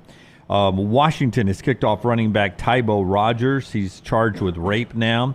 When Kalen DeBoer was the coach there, did not make the travel squad for the Pac-12 championship while an investigation went on, came back for the semifinals in the national championship game, but had limited action in 6 carries. He is now no longer part of the Washington football program. That news is out there. More college football coming up on the other side. We've talked Dabo later on, probably around 11 o'clock, final hour. CBS Sports has now ranked their top college football coaches in order. The first time they've done that without Nick Saban on the list. You know who number 1 is. Who's number 2 and who's number 3, and a lot more of that discussion. Who has slipped, who has risen, all that coming up as we continue on the next round, being brought to you today in part by our friends at Urology Centers of Alabama, UCA. Urology Centers of Alabama. As you get older and wear crazy shirts like me and nobody cares because you're old, you need to stay on top of your health. That's what you get with UCA. Urology Centers of Alabama, 205-930-0920, 930-0920, 16 locations with great urologists staffing these locations that'll take care of everything from prostate health to kidney stones and everything in between. As you leave your 20s and go into your 30s or 30s to 40s, 40s to 50s, 50s to 60s, there are different things you have to learn about and stay on top of, men. So make an appointment today. UrologyCentersAlabama.com, UrologyCentersAlabama.com. Follow Rockstar on Twitter @RockstarBHM. This hour of The Next Round is presented by the Birmingham Racecourse Casino, now featuring 7 days of giveaways with your chance to win a share of up to $125,000. The more you visit the Birmingham Racecourse Casino, the more chances you have to win. Hey, Lance Taylor from The Next Round to tell you about my friends at Michelson Laser Vision, located conveniently UAB Highlands. Almost 20 years ago, I went in for the procedure. Only took 12 minutes for both eyes. When I went in, I had 2200 vision. I was legally blind. Now I have 20/15 vision, still 19 years later. Make the call today. Schedule a hassle-free consultation, 969-8100. Dr. Mark Michelson, Dr. Jen Michelson, Michelson Laser Vision. Make sure you tell them The Next Round sent you, 969-8100 or MichelsonLaserVision.com. Twin Peaks is the best in the game. Here, you're in the red zone for every college rivalry and divisional matchup all season long. I mean, where else are the scenic views as good as your view of the game? Only at Twin Peaks, the #1 sports bar. Every day, someone is ridiculed and mocked for the clothing they chose to wear. It's a harsh reality we all must face. But you have the chance to change all of that with one visit to nextround.store. For just a few minutes of browsing, you will observe so many clothing options, from hats to hoodies to t-shirts. Please, for yourself or someone you love, go to nextround.store and embrace the warmth of true attire. Hey, you. Summer's here. Time to get hot. And at New Balance Birmingham, that's just what we got. For a summertime vibe, see what's inside. Come together at New Balance Birmingham on Highway 280, right next to Chick-fil-A.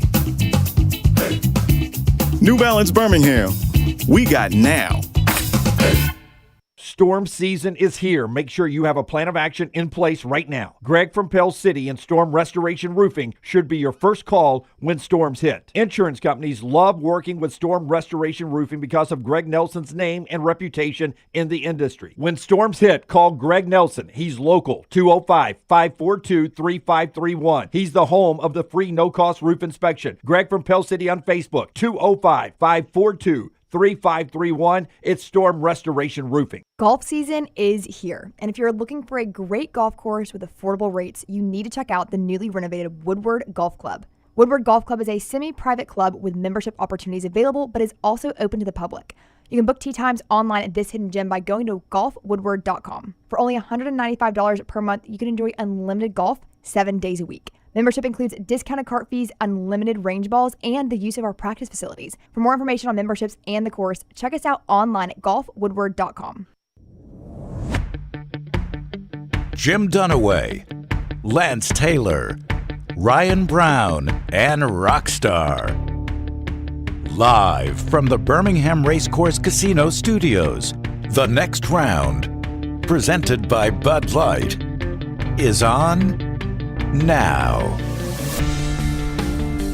First hour, we talked NFL schedules and then a lot of college football and the possibility of Charles Barkley being a broadcasting free agent as those NBA contracts roll up. A lot of college football and Buster Olney back on the show this hour as we continue on today. Jim Dunaway, Lance Taylor, Ryan Brown, Rockstar. No Forrester again today as the state softball continues. He's down there with his daughter.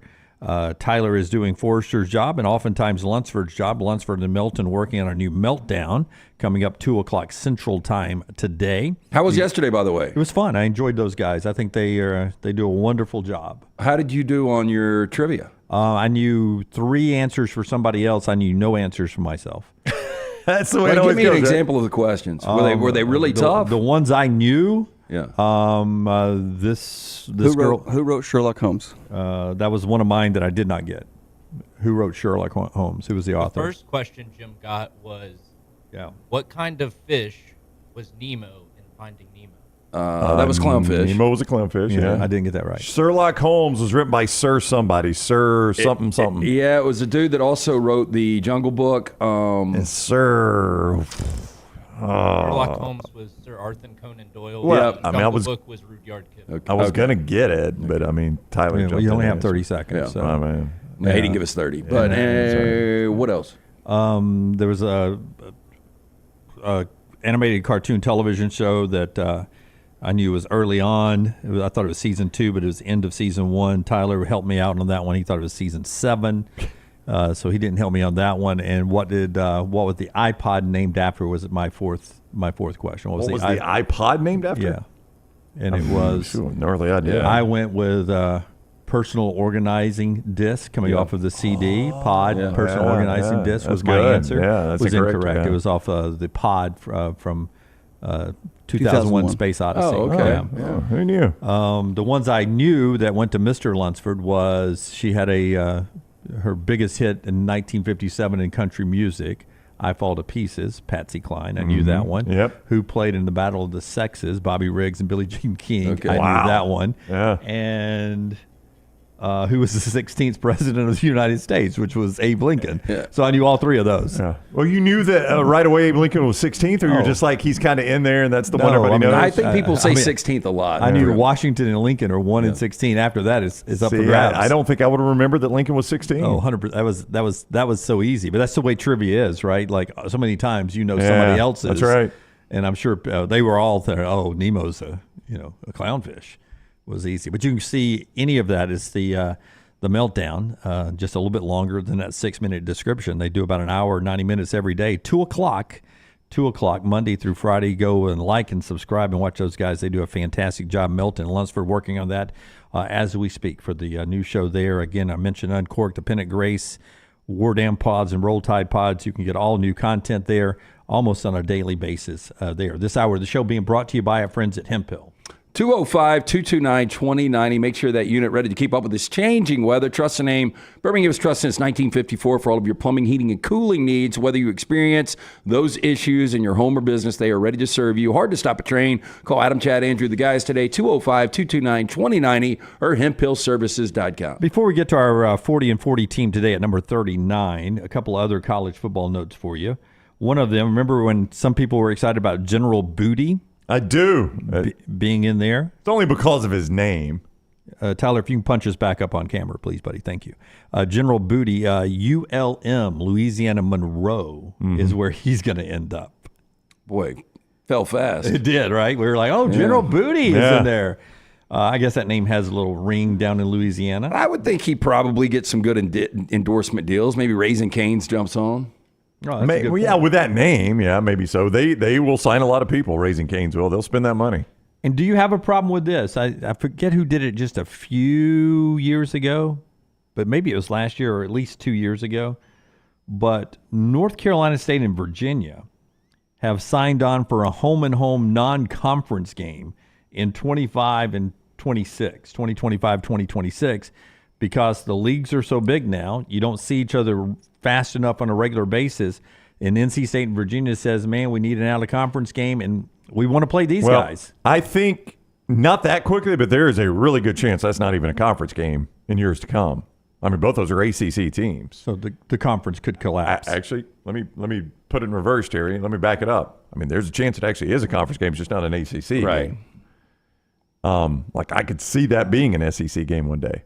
An SEC game. Absolutely. Yeah, I could see that. Yeah. It wouldn't stun me. Like if you told me Virginia were in the SEC one day, I wouldn't be blown away by that at all. Yeah, NC State, Virginia. But the question first, before we talk about future realignment, do you have a problem right now with out-of-conference games being two conference opponents? It feels like it was North Carolina, Wake Forest, or somebody like that who did it recently. It was. Yeah, I think it's stupid. Yeah, doesn't make any sense. It used to happen all the time when I was a kid. Alabama and Ole Miss would play a game that did not count in the SEC standings. Just schedule somebody else as an out-of-conference game. Well, you're getting to the point where there are not many conferences. It's either your conference or the Big Ten. Well, and I think, too, like a lot of these conferences have the mandate that you got to play another Power 5 conference team. So if you can't find one, you know, Virginia and NC State could have been in that boat. And well, this checks that box. Now, that was the problem I had with this release, because the headline I saw on the NC State's site was NC State schedules home and home with a Power 5 opponent. That's right. Well, that's true. So I click on it. I was like, oh, who's NC State going? Maybe it's Alabama. Maybe it's Auburn. It's Virginia. Well, that wouldn't excite me. Not at all. I understand why you didn't put that in the headline. Yeah, out of conference, it's still not exciting. Yeah, I would not have clicked on it. I would not have clicked on that. All right, 40 and 40 every day on the show until we get to the SEC Media Days. We're to number 39. Yesterday we unveiled Houston. Today, we'll tell you who it is right after Brownie tells us about our friends at mybookie.ag. They bring us the 40 and 40. You can bet anything, anytime, anywhere with mybookie.ag. Code next round. As we discuss these teams, Lance will frequently say, hey, listen, they're only going to be a 1-point favorite there. They're going to be a big underdog there. When that game rolls around, you'll be able to play it right there at mybookie.ag. Don't forget code next round when you go to mybookie.ag. Code next round gets you that special little bonus. Because you're part of the Next Round family, mybookie.ag is taking care of you. Code Next Round to get that bonus and use it right away at mybookie.ag. Bet anything, anytime, anywhere. Mybookie.ag, code Next Round. Mybookie.ag, code Next Round. They bring you the 40 and 40, including today's team, number 39. Number 39, Tyler. Let's unveil this thing. Yesterday, Houston. Today, it's James Madison. One of the most random teams we've ever had. Again, I love our poll, but James Madison, not a top 40 team again this year. I don't know. Our voters are 0 for 2, according to you. Our voters are 0 for 2. Houston won't be a bowl team. James Madison, they may be a bowl team, but they're not going to be anywhere close to the top 40 in the country. They could have been your Group 5 New Year's 6 last year. If they would have beaten Appalachian State, they lose that game in overtime. They end up going 11-1. They lose their bowl game.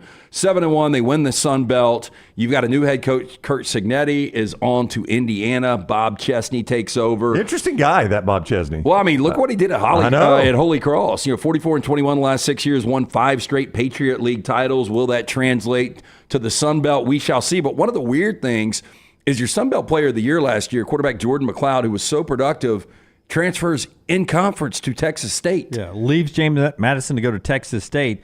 They also lose Elijah Surratt, wide receiver, their leading wide receiver, to Indiana. He is one of 12 James Madison players, mostly starters, who left James Madison to follow Kurt Cignetti to Indiana. When you lose that many playmakers and starters, that hurts you on the roster. I think it's going to be a tough transition. Now, you did bring in some skill guys, one from North Carolina, one from Mississippi State. You brought in Dylan Morris, the former Washington quarterback.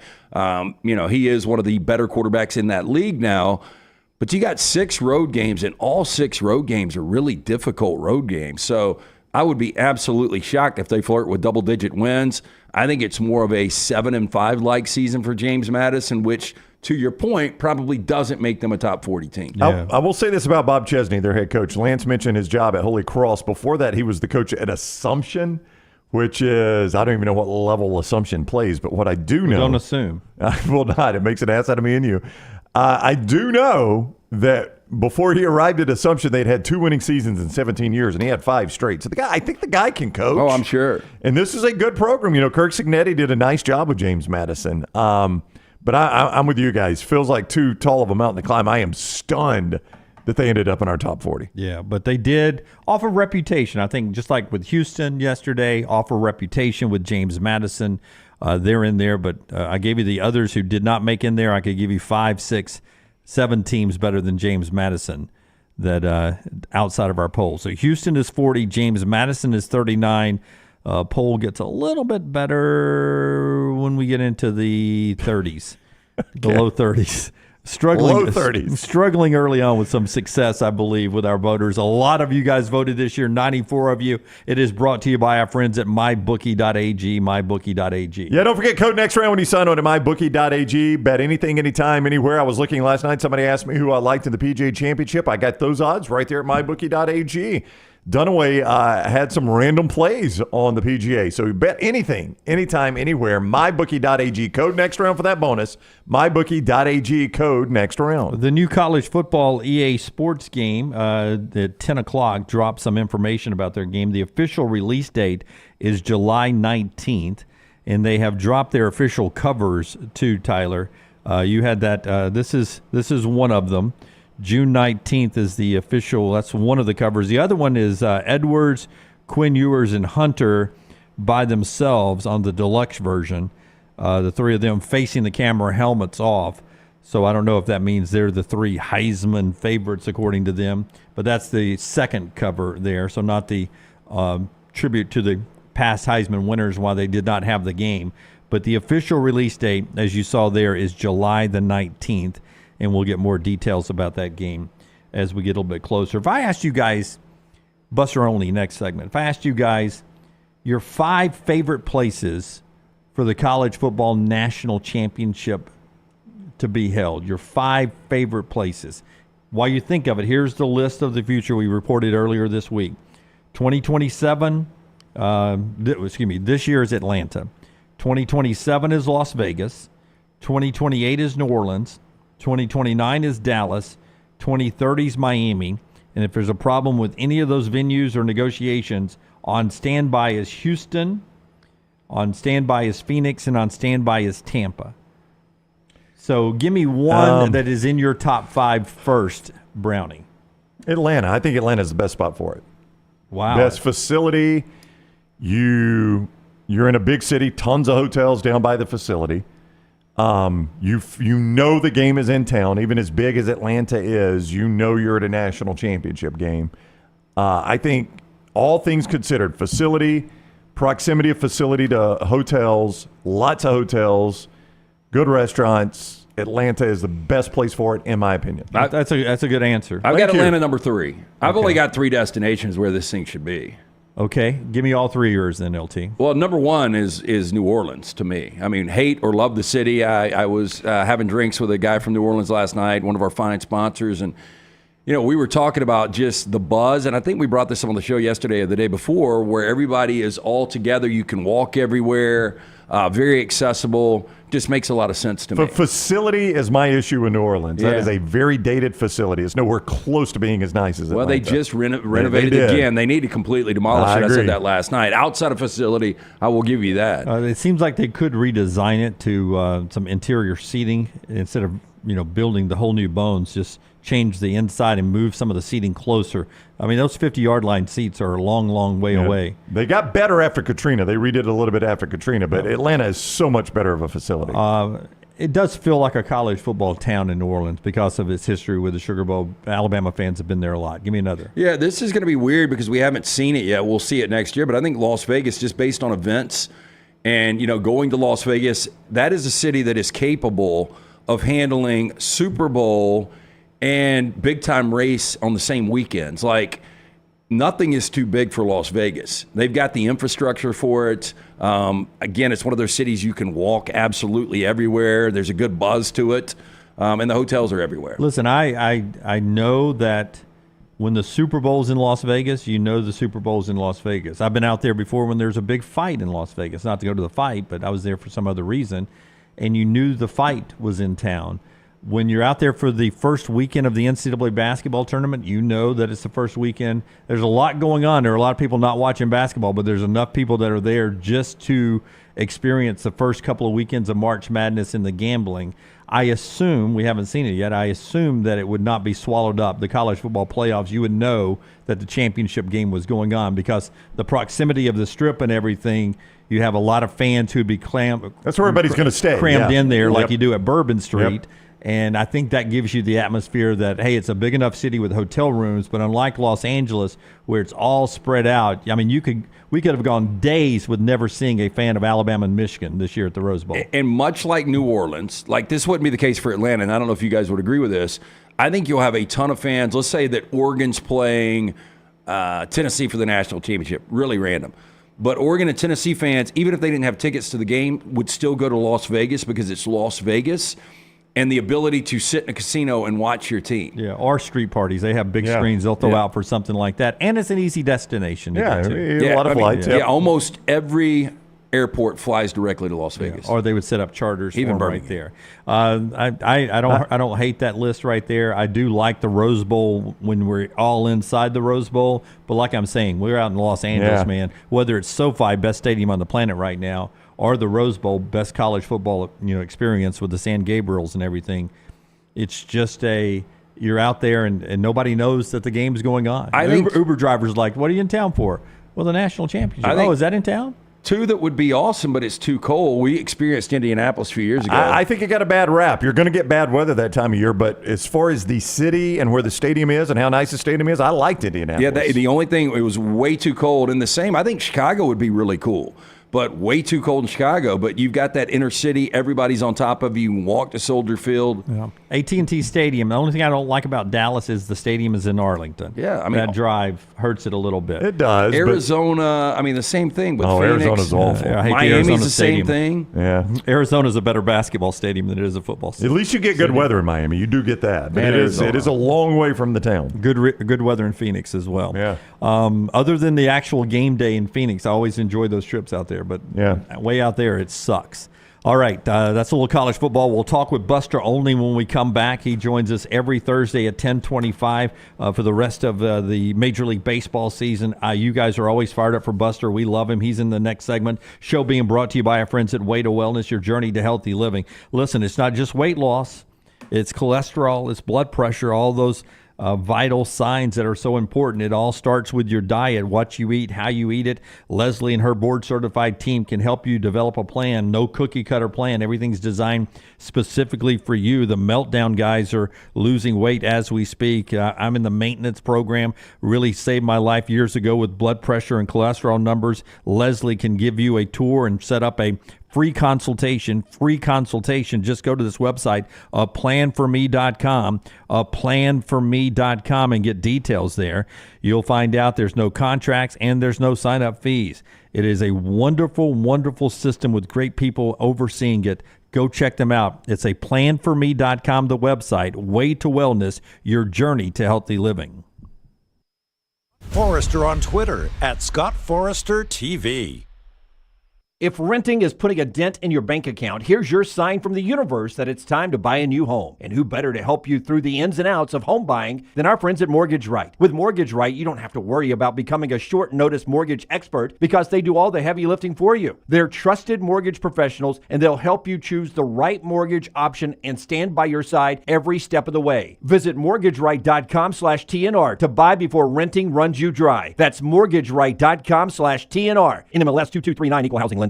Maybe you follow us on Instagram, Facebook, X, LinkedIn, or TikTok while we're changing the game yet again. Tyler's Telegrams has been developed exclusively for you. Hi, this is the lovable boy you know as Tyler the Intern. I'm a businessman now. I will come directly to your door and tell you every time a new piece of TNR content drops. For the low, low price of $740,000, you can be notified by me, one of the biggest stars of the next round, about that thing you missed. Sure, the rest of those social media services are free, but so is radio, and we all know how well that's trending. Tyler's Telegrams is currently operating exclusively in Bibb County. Other social media platforms are available everywhere. Hey, let me tell you about our friends at Urology Centers of Alabama. Compassionate and comprehensive urological care with 35 physicians, 17 locations across Alabama. Their patient-centered approach to all of your urological needs. Remember, they've got that new men's health center. It is beautiful, helping men with a wide range of sensitive male issues in a comfortable environment. You can always go online, visit urologycentersalabama.com, schedule an appointment with one of their many urologists today. Hey, Lance Taylor from the Next Round to tell you about one of our favorite places for breakfast, lunch, and dinner. That is Hamburger Heaven since 1982. Hamburger Heaven has been serving Birmingham's best hamburgers, cheeseburgers, French fries, hand-spun milkshakes, and sandwiches made fresh to order. All of their ingredients are fresh and prepared daily. This includes their beef, always fresh, never frozen, hand-pattied each and every day. For breakfast, lunch, or dinner, visit any of the 4 locations, Highway 280, Irondale, Gardendale, and Homewood. It's time to pull the trigger on the Next Round merch that you've been eyeing. We know there's a lot to choose from at nextround.store, so here's a few of our favorite picks. If you want to match LT and Brown, go with the TNR logo hoodie and throw in one of Dunaway's favorite hats. Any of them will do. The Backroom's go-to is the classic logo t-shirt, while my personal favorite is the light blue TNR crew neck. All of these items can be found at nextround.store and are EG approved. Rest assured, your order will be packed with lots of love from us here at the Next Round. Head over to nextround.store to start filling up your cart. Storm season is here. Make sure you have a plan of action in place right now. Greg from Pell City and Storm Restoration Roofing should be your first call when storms hit. Insurance companies love working with Storm Restoration Roofing because of Greg Nelson's name and reputation in the industry. When storms hit, call Greg Nelson. He's local, 205-542-3531. He's the home of the free no-cost roof inspection. Greg from Pell City on Facebook, 205-542-3531. It's Storm Restoration Roofing.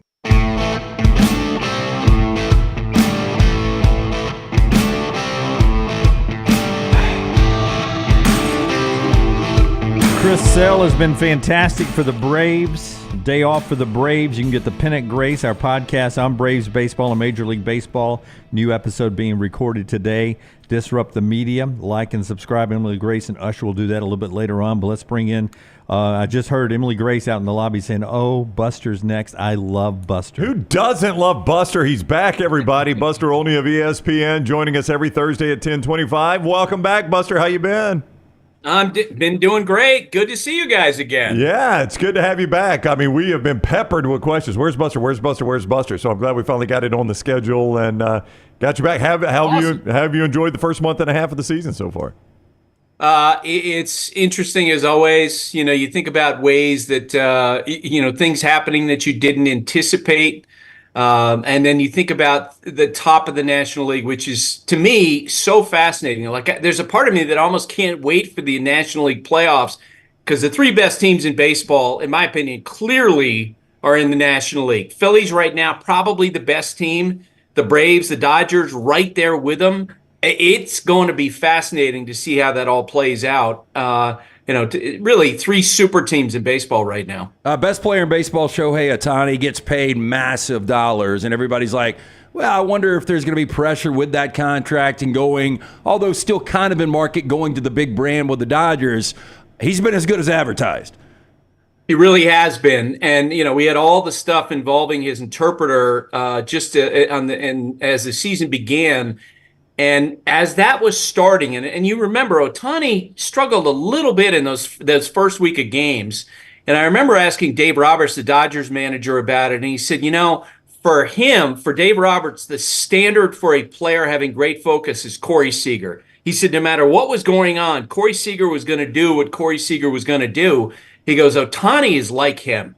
So all this stuff is swirling around him, all the pressure, all the focus on him. If you go to a Dodger Stadium game, I mean, it is an absolute circus atmosphere around that excitement with the team, and yet he just rolls on and hits. And I was thinking back to when he signed with the Angels.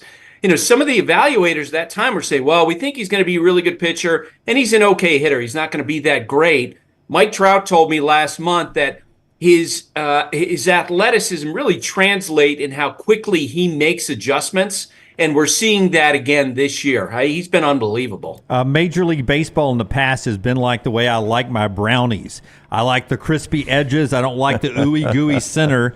All of a sudden, the ooey-gooey center of Major League Baseball, the American League Central and the National League Central, they're good all of a sudden. What's happened to the Central divisions? All of those years of waiting and let's face it, let's be honest, some tanking and all that is coming together. And I tell you what, there are some fun teams. Like Cleveland has always had good pitching, but their offense is better this year. The Naylor brothers, Jose Ramirez. I personally, my favorite team to watch this year off the grid, the main out of the main teams would be the Kansas City Royals. Bobby Witt Jr., I think this year, we're early in the conversation about whether or not he or Juan Soto is going to be the MVP in the American League. He's such a dynamic talent. The Tigers are better. The Twins are good. And in the National League, I mentioned things happen that you don't expect. I remember saying in spring training, there's no way Milwaukee's going to be competitive. And now they have this great collection of athletes. They're scoring a ton of runs. They're really interesting. The Cubs have excellent pitching. Shota Imanaga is off to this incredible start for them. It feels like that we're finally seeing some coalescing of talent other than in St. Louis, where the Cardinals are a total disaster so far. ESPN's Buster Olney with us each week, Thursdays at 10:25. He's on the JohnstonRVCenter.com hotline. I don't imagine you've ever been to Slocum, Alabama. No. I have lived here 48 years. I don't know that I've ever been to Slocum, Alabama, but that's where Clay Holmes is from, who all of a sudden might be the best closer in baseball right now, Buster. It's hard to be better than 12 saves and a 0 ERA. Totally dominant. I remember at the time that the Yankees made the trade for him at the deadline, talking to Brian Cashman, their general manager, about him, and he said, our guys like him internally. We think that he has the sort of stuff that is going to translate at the back end of games. And my God, watching his sinker is really cool. And he should be, for me, in the representing the American League in the All-Star game. So that's pretty cool. I'm going to mention the connection to him that you just gave me the next time I see him, which will be in a couple weeks. Yeah, Slocum, for those that don't, and I had to look it up. I lived here. I knew it was South Alabama. It's just outside of Dothan. Dothan, yeah. Yeah, so there's a chance going to the beach, you might have been rerouted through Slocum if traffic was bad. You've gotten a speeding ticket from the Slocum PD. Yes, there's a chance. So, Buster, asked you about Shohei, your reigning MVP, Ronald Acuna, and Braves fans want to know what's going on. 4 of 31 his last 8 games, only 3 RBIs over those 8 games, 0 stolen bases, picked off 3 times in 2 games. What's going on right now with Acuna? Well, 2 things. One, he clearly has expanded his strike zone. He's swinging at pitches he didn't last year. You guys saw last year how he had almost an historic decrease in his rate of strikeouts from 2022 to 2023. He went off. My sense of being around the Braves last weekend, we had him in that game against the Mets in Citi Field. Acuna was picked off twice. That there is a sense that, he knows he's behind last year's pace, and it feels like that he's trying to get 5 hits in every 4 plate appearances, and he's being more aggressive, and he's not to the point of being reckless. And I think that translates as a hitter. I think that's happening as a base runner. And it was interesting that Brian Snitker, who manages this team, which has this 162 mentality, decided that he wanted to give Acuna a day off. That, to me, was him trying to send a message to Acuna, basically like, come on, calm down, focus on it. I know this from talking with the Braves players. They always feel like that Acuna is this close to breaking out and putting it together. I think he's just putting a lot of pressure on himself early in the year because his start has been so slow.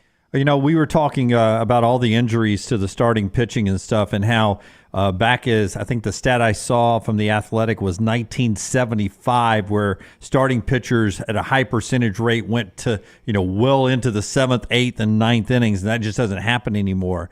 These injuries to pitchers, is there any discussion about how to increase starting pitcher player safety? Because we talk a lot about that in football. Or is there anything being done to try to secure the safety of these high-paid starting pitchers? Not really. In terms of increasing the health of them, I don't think they're going to be able to get off the path, because the two main reasons, and there are a lot of different reasons, and it goes back to travel ball and how much guys threw when they were kids. There are a lot of different factors.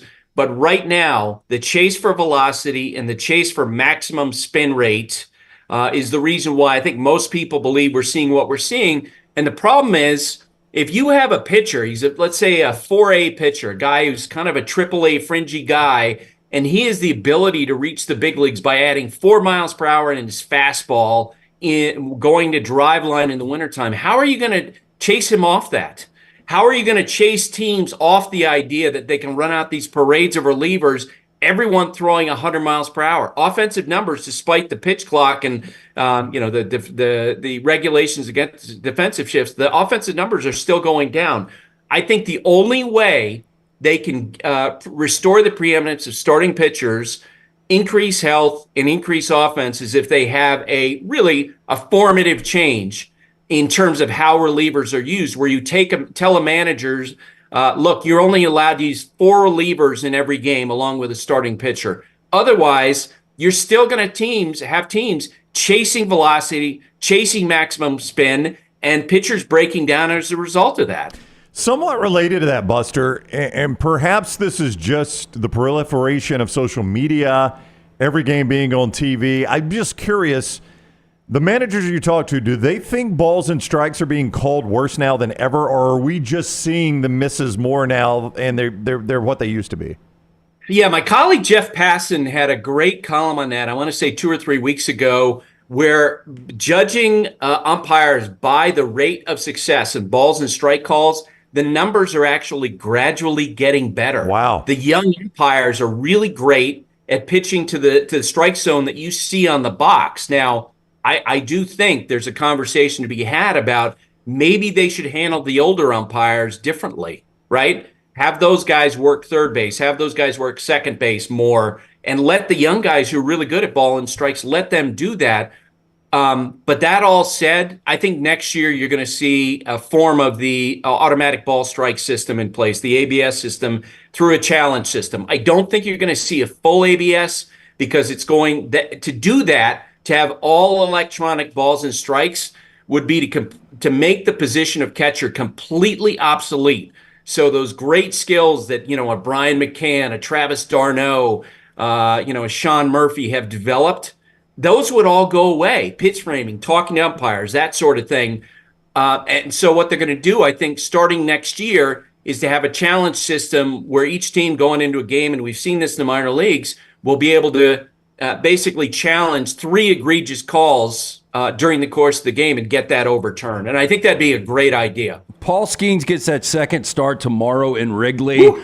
That first start, we saw just about everything. We saw some greatness. We saw shakiness.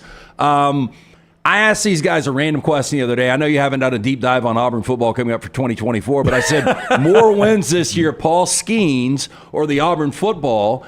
And what is the plan for Skeens? I mean, is he going to be a little limited, or are they just going to let him go wide open?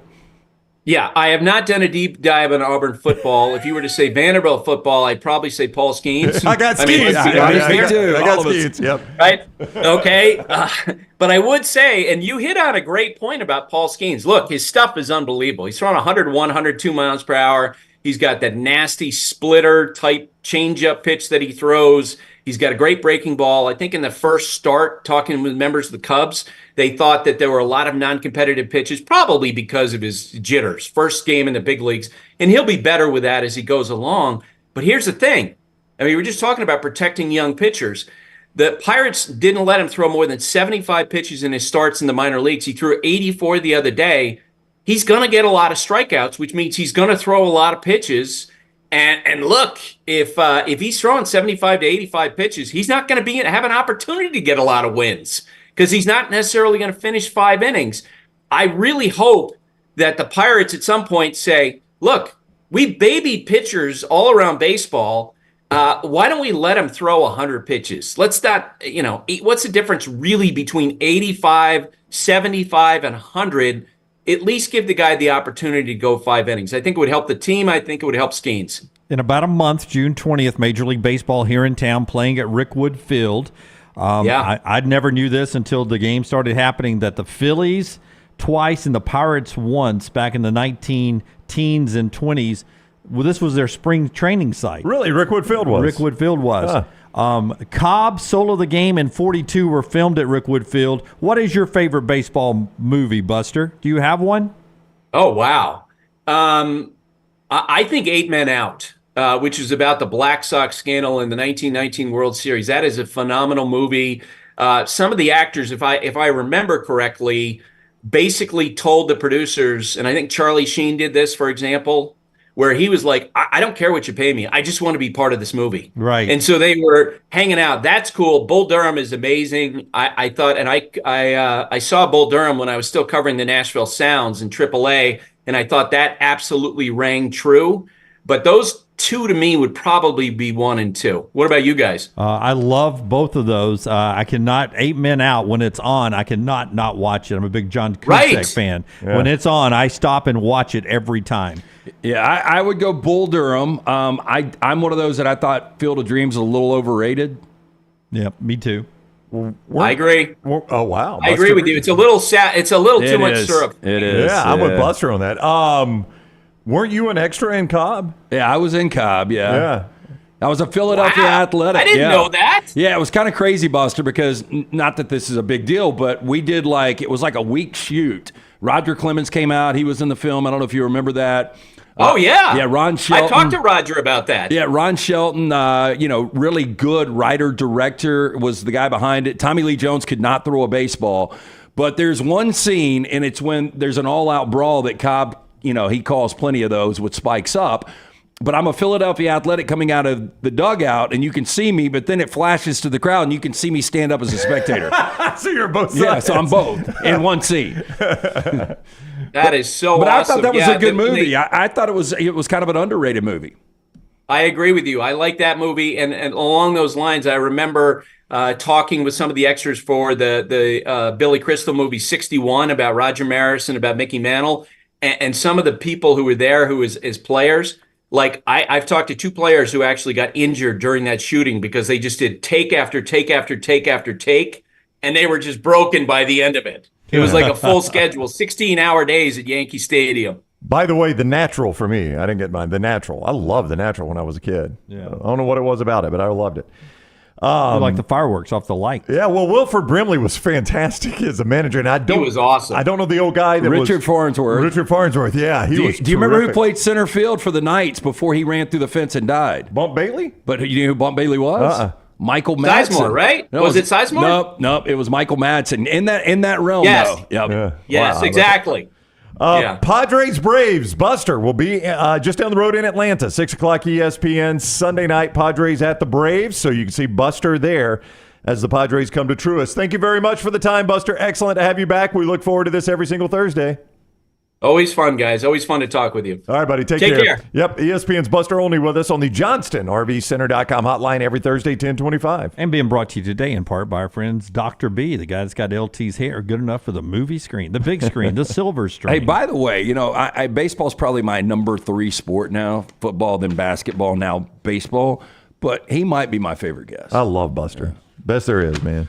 Dr. B, speaking of the best there is, you're going to see Dr. B now, trying to get that hair a little thicker. When we started this venture, I started to thin out. I asked around, Dr. Beckenstein is the name everyone mentioned. For more than 20 years, women and men have turned to Dr. B for a range of cosmetic and reconstructive procedures. He will use that experience, his advanced training and genetic testing to help his patients fully understand the procedures they are considering. Call Dr. Beckenstein and that great staff. Schedule a consultation. Tell them the next round sent you. 205-319-0316. Again, I do the non-invasive treatment 3 times a week, 30 minutes each time on the couch. My hair has more than doubled in thickness since I went to see Dr. B. Call today, 205-319-0316 or t3hair.net. Rockstar's 4 Downs next segment. Then we'll get back to college football. They are about to not remake a movie. They're doing another part of a movie that was a classic in 1996. I won't say classic. It was a movie in 1996. It's a sports movie.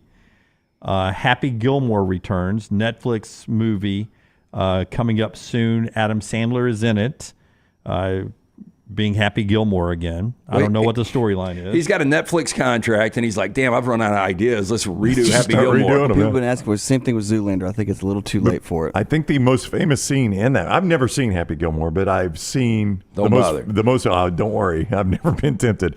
The Bob Barker scene is the most famous scene in there, right. The late Bob Barker. So this is not a remake. It's the next, Happy's older now. Maybe he's got a kid that's going to be able to play golf or whatever. Name the other 3 sports movies that Adam Sandler was in? The Waterboy. Waterboy is one. He was yard. The longest yard. Longest yard. And then another. the basketball one that got really good. Hustle, I think. And Hustle is the name of it. So Happy Gilmore on golf, Hustle, basketball, and then 2 football. The Waterboy and the longest yard. Adam Sandler back on Netflix pretty soon. I got in the conversation with Nick Johnston last night at trivia. His wife was like, "What was that dumb Sandler movie you watched?" And it was actually one of my favorites. It was called Spaceman. And it was the recent one. Did you watch it? Was it on Apple? No, it was on Netflix. It was on Netflix. I know. I heard of it, but I never saw it. I can't watch Sandler. I love that. The dumb Sandler movie you watch, you got to be more specific. Narrow that down if you don't mind. It was actually one of the better ones he's done. That was from our friends at CBS Sports, from the Katie Couric blog today. We mentioned this when it was happening. Remember the sports bra you brought back up on radio in Portland? This is one of the biggest shocking things I've ever seen. We missed this. This genre, it's not only did it not go out of business, it is now spreading across the country. There are other venues that are showing only women's sports only, or as some say, when you walk into a normal sports bar, one owner said, it's 95% men's sports and 5%. So we are going to show some men's sports in our sports bar. Yeah, well, most fellows will be like, man, that's a target-rich environment. Nothing but a bunch of chicks. Trust me, guys, it ain't a target-rich environment for you. That aside, I bring it up, though, for the 2 names I've seen for these others. Sports bra is one, but it's not going to be a chain. It's not going to be called a sports bra. One is called Rough and Tumble. It's a female sports bar called Rough and Tumble? Rough and Tumble. Okay. But the other one I loved, a bar of their own. That's not bad. Instead of a league of their own, bar of their own. Sports bra, I think, was the perfect name. I mean, we were not making fun of the name. We even said that is a great name for a women's sports bar. We just don't think it'll survive. Rockstar, do you have one? No, I'm trying to think of sports bar. Sports bra is fantastic. What about strap on your iron? That's right. Carpets. Don't you remember the member of the audience that actually went and sent us video from there? Yeah. I'm shocked. I don't know about you guys. Like, I understand, like, Chuck E. Cheese. Like, we've got a place for kids to go play games. Dad can hang out and have a beer, eat pizza. Like, really, what is the market for this? I don't know. Enough to where they're expanding now. Our friends at the University of Montevallo, Rockstars 4 Downs, coming up on the other side, montevallo.edu. Schedule an in-person tour at Montevallo. You see their beautiful campus popping up here in just a second. Also a place you can play your high school athletic career, continue it into college at Montevallo. 23 NCAA Division II fully funded scholarship sports, and so much more at Montevallo, including soon a nursing school coming online. A lot of teachers graduate from Montevallo. Find out why your son or daughter belongs at Montevallo. Apply now. Montevallo.edu. Montevallo.edu. Take the next round anywhere you go with official Next Round gear. Buy yours today at nextround.store. This hour of The Next Round is presented by the Birmingham Racecourse Casino, now featuring 7 days of giveaways with your chance to win a share of up to $125,000. The more you visit the Birmingham Racecourse Casino, the more chances you have to win. Things fall apart. There's even a book about it, but that doesn't mean you have to break the bank to fix them. Ryan Brown here for The Next Round. Our friends at Mortgage Right have a new renovation option that will make repairs and other home improvements easy. If you've recently purchased a home and find yourself short on cash, or you're looking to buy a fixer-upper, Mortgage Right's renovation loan program can help you spruce up your space. Repairs can be made to your roof, plumbing, flooring, and more with the help of top-notch mortgage professionals. So get your fix by visiting mortgageright.com/TNR. NMLS 2239, Equal Housing Lender. Hey, Lance Taylor from The Next Round to tell you about my friends at Michelson Laser Vision, located conveniently UAB Highlands. Almost 20 years ago, I went in for the procedure. Only took 12 minutes for both eyes. When I went in, I had 20/200 vision. I was legally blind. Now I have 20/15 vision, still 19 years later. Make the call today. Schedule a hassle-free consultation. 969-8100. Dr. Mark Michelson, Dr. Jen Michelson, Michelson Laser Vision. Make sure you tell them The Next Round sent you. 969-8100 or MichelsonLaserVision.com. Take TNR on the go with a podcast built for your satisfaction. Miss Hour 1, find it in podcast form. Miss Hour 2, stream it now. Miss Hour 3, download it for later. Miss Hour 4, well, just know it's never coming back. Listen to TNR wherever you find podcasts. There is no better place to watch your favorite sporting events and enjoy great food than one of the 3 great Birmingham locations of Walk-Ons. The TVs are everywhere with your favorite sports, and the menu is second to none. From the great appetizers like the waffle cheese fries to the Avery Island salad, handhelds like the all-new chicken bomber, bistro specialties with a special taste of the Bayou, the amazing hand-patty burgers, the great po' boys, and the specialty drinks. Visit any of the 3 great Birmingham locations of Walk-Ons: Greystone, Stadium Trace and Hoover, and the brand new location in Trussville. You got to look your best to play your best, and our friends at Bandwagon can help your team find the perfect uniforms for that upcoming season. Bandwagon is with you every step of the way, from developing your team logo design to choosing from their multitude of samples. You name the sport, they can make it happen. To get your uniform journey started, you can shoot them a message on any social media platform or check out their website, bandwagonsports.com. That's bandwagonsports.com. Next round listeners, it's time to jump on the bandwagon. Just because you've quit going to the gym, it doesn't mean that you have to quit gym altogether. Dunaway, that is. With our Next Round podcasts open 24/7, 365, you can access gym anytime you'd like. While you may have done away with your treadmill routine, our version of Dunaway is standing by, ready to get you back to your absolute best. Find all that lovely Jimmy D-led content on Spotify, Apple Podcasts, Google Podcasts, and in the podcast section of nextroundlive.com. This message is sponsored by Jimmy Crypto Inc. and Jimmy Crypto for President.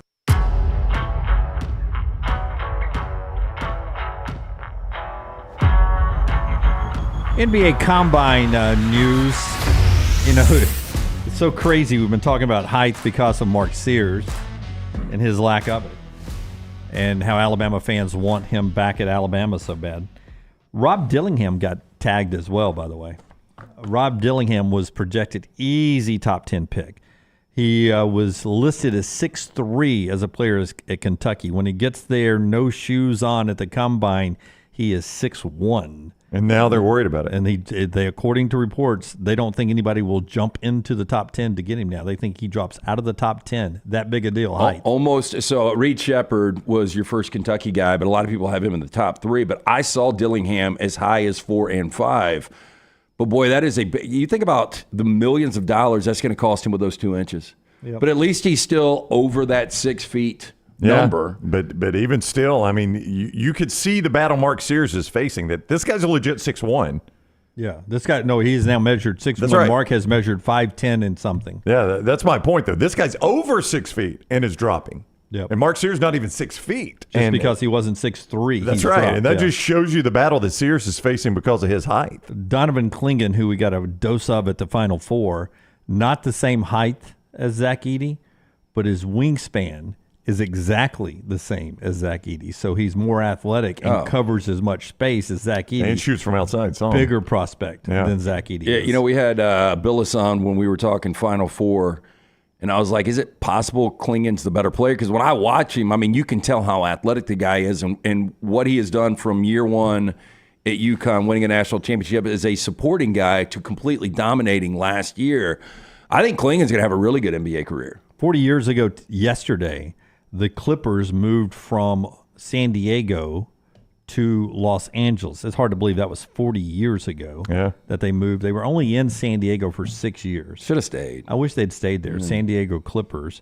Before that, they were the Buffalo Braves. So Braves to San Diego, 6 years in San Diego, and now 40 years in Los Angeles. And I believe for the first time, LT, next year they'll have their own arena for the first time. I think they have shared it with LA the entire time. Yep, and with the Lakers, I should say. I've only been to Staples for 2 Lakers games, but one of them was a Clippers game. It was when we were out there 2009 for Alabama, Texas, and I just remember the Clippers trying to make it their own arena and some of the pre-stuff they were doing, and it was just so hokey. Now, they didn't play in the Great Western Forum, though, did they? No. They had their own the LA Sports Coliseum. Okay, so they did have their own place for a while. Back in the day, it was only Staples where they've actually joined up. And I remember Sonny Smith telling me a story when he was coaching at Pepperdine that they would play at the LA Sports Arena, and he said Jan, his wife, somebody came up with a razor blade, took her purse off her shoulder. The LA Sports Arena, rough part of town. A rough part of town,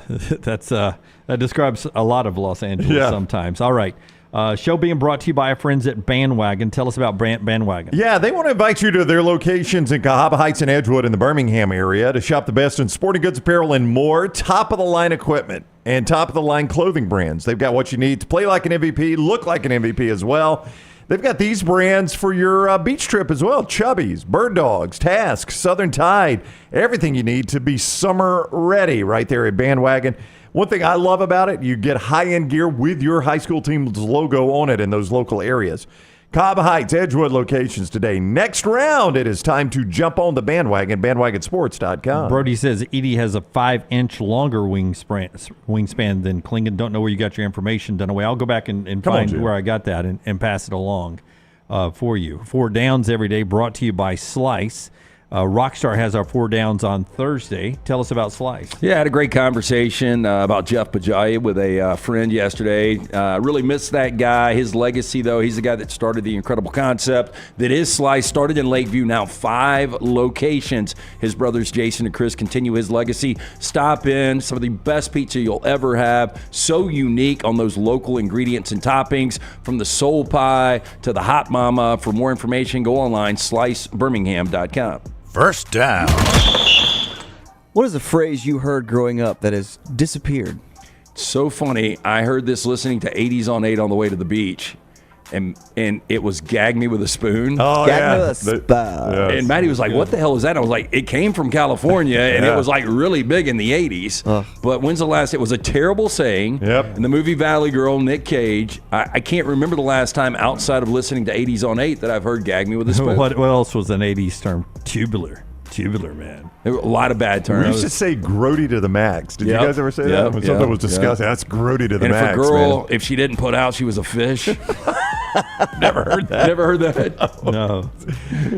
Oh, yeah. Maybe it's sex. We did that. Maybe they just all put out sex. I don't know. I just remember when my dad got upset about anything, like he stubbed his toe, he'd always be, Jiminy Cricket!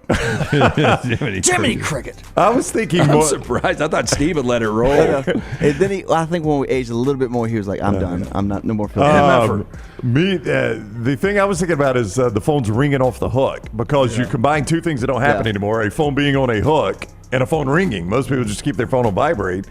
And so you never hear anybody say, God, the phone's ringing off the hook. Somebody answer that thing. Yeah. I was thinking of phone-related things, too. Ringing off the hook's a great answer. Or do you have call waiting? Yeah, call waiting. Did you see Sports Center last night? Yeah. Caller ID.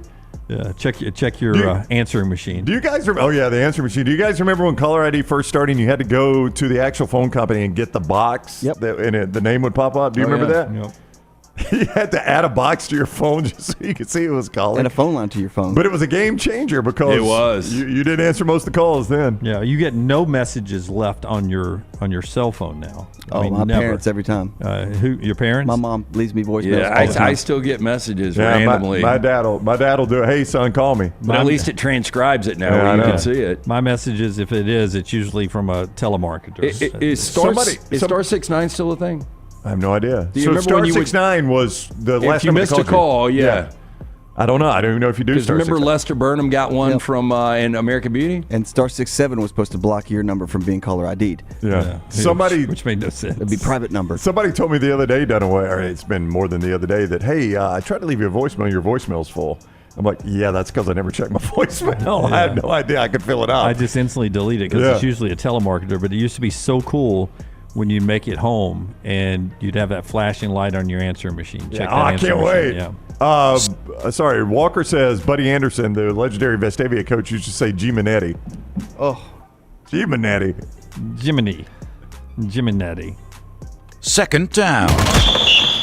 What is your number one driving tip that everyone should be following? I heard our friend Big Earl singing about it. The left lane. 100%. Like, anything goes. It doesn't matter. If a guy wants to go 200, you need to get over. That's right. So anybody can go as fast as they want. You've just got to know the etiquette that is the left lane. You've got to get over. My other one would be, and I've told my kids this, if somebody lets you out in traffic, I absolutely hate people that don't wave. I will, and this is so rare for me but I will let somebody out, and if they don't wave, I do I'll too. be driving and I'll wave at them. And I can see their eyes pop up in the mirror like, why's that idiot waving at me? A comedian said this, and I kind of agree with it. You know, when you know you're at fault. Like if you don't see that the lane ends and you got to merge over, so you immediately merge over, and like it's almost like you need a sticker on your like a light that goes off. Like, yes, I am a dumbass, like something like that. Like, I'm admitting that that's my fault because somebody gets so pissed. But do you think you'd let them off if they're like, dude, my fault, I am a dumbass? No, I actually do that. I wave. I'm saying, hey, that's on me. That's not me trying to cut you off. I'm not. That's my fault. Sorry, that for is them on to me. acknowledge, like, okay, I get it. I think you got to own it. Did you guys know that if you flash your hazards, that's a sign of thank you?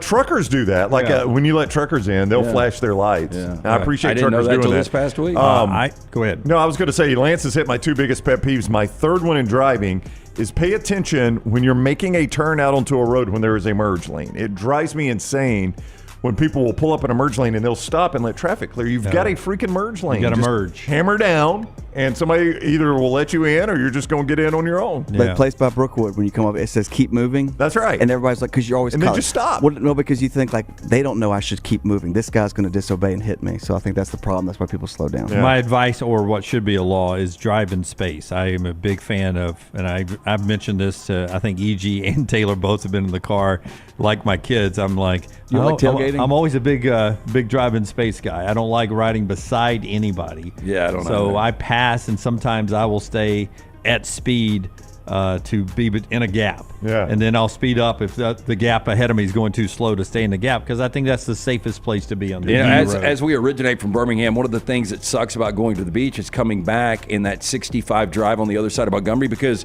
it's almost like you're at Talladega. Everybody, if it's not dead stopped, everybody's going 75, and it's a ton of traffic. Do you, like if you're in the left lane and everybody's stacked up because somebody's driving slow, and you see in your mirror that somebody dives out and they're going to fire all the way up the right lane thinking they're going to be the one that gets over, do you close the gap so they can't get in? Oh, 100%. I did too. this Every past time. week. If you're cheating and skipping the line, I'm not going to let you in. I make sure I close that gap up so that as they start to fall back, when they realize, oh, there's a reason everybody's stuck over in the left lane, I'm not the one that's going to fix it.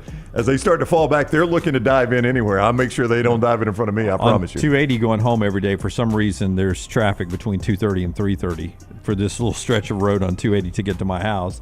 And there's a lane that ends, and everyone knows it ends down past the hospital. But they will be speeding by traffic. I've done this. Down on the right side, and I promise you, I'll find somebody that's too slow. I've done it. I can't criticize that If you one. turn out and you got your blinker on instantly, I'm going to let you over.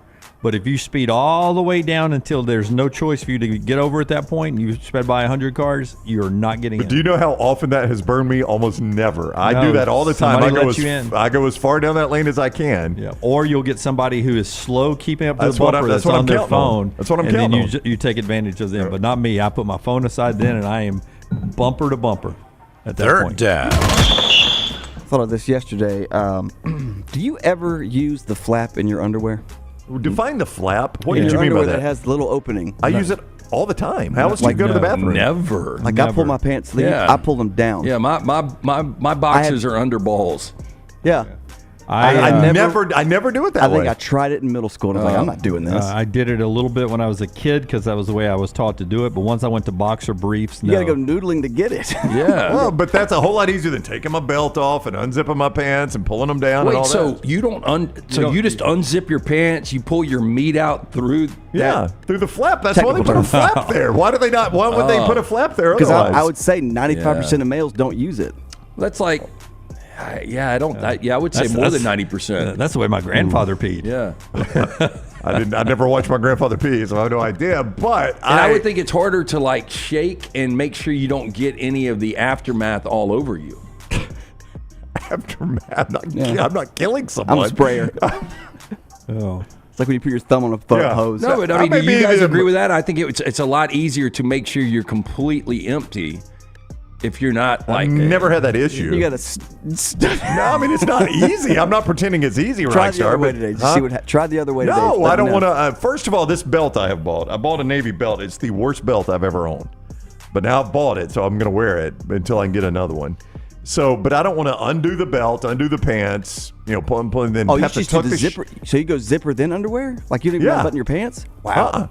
No, he Well, I don't wanna does have it like my grandfather. He just That's just go in insane. there and fish it out. I don't want to have to tuck the shirt back in That and is all of awful. that. That's dude, just a lot that's of work. amazing. So like, sometimes I'll occasionally leave the fly open.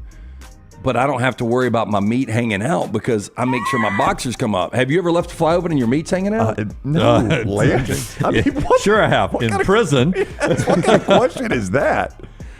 No, well, I've never heard of anybody that does it. I've never heard of anybody that does it like you do it. I mean, I've never really thought of the other way to do it. have I'm sorry. one Not only did you forget to zip, you forgot to tuck your meat Brown, back. your meat's hanging out. I mean, Tyler, do you like pull yours through? No, I don't use Yeah. the flap. Yeah. I don't think anybody does. I'll say every male besides Brown who does not use the flap. I won't say every. Why would you in think here. they keep putting a flap in I boxer don't know, briefs because if I think nobody that- uses it? I think they're being uncomfortable. You think about it, but then like if they take it away, be like, man, this looks No, weird. I've seen them that don't Yeah, have this- them, and I this don't doesn't buy look right, those. I but don't I buy don't use those. it. Yeah. Now I've got a specific brand I only buy now, but it's got a flap in it. BVD. No.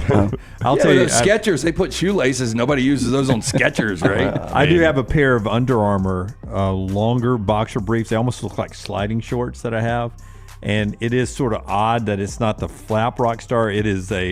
It's almost like I'm lowering a bridge to go into the castle at the top. It's got a little hole at the top of the area. A drawbridge? And it would be like, whoa.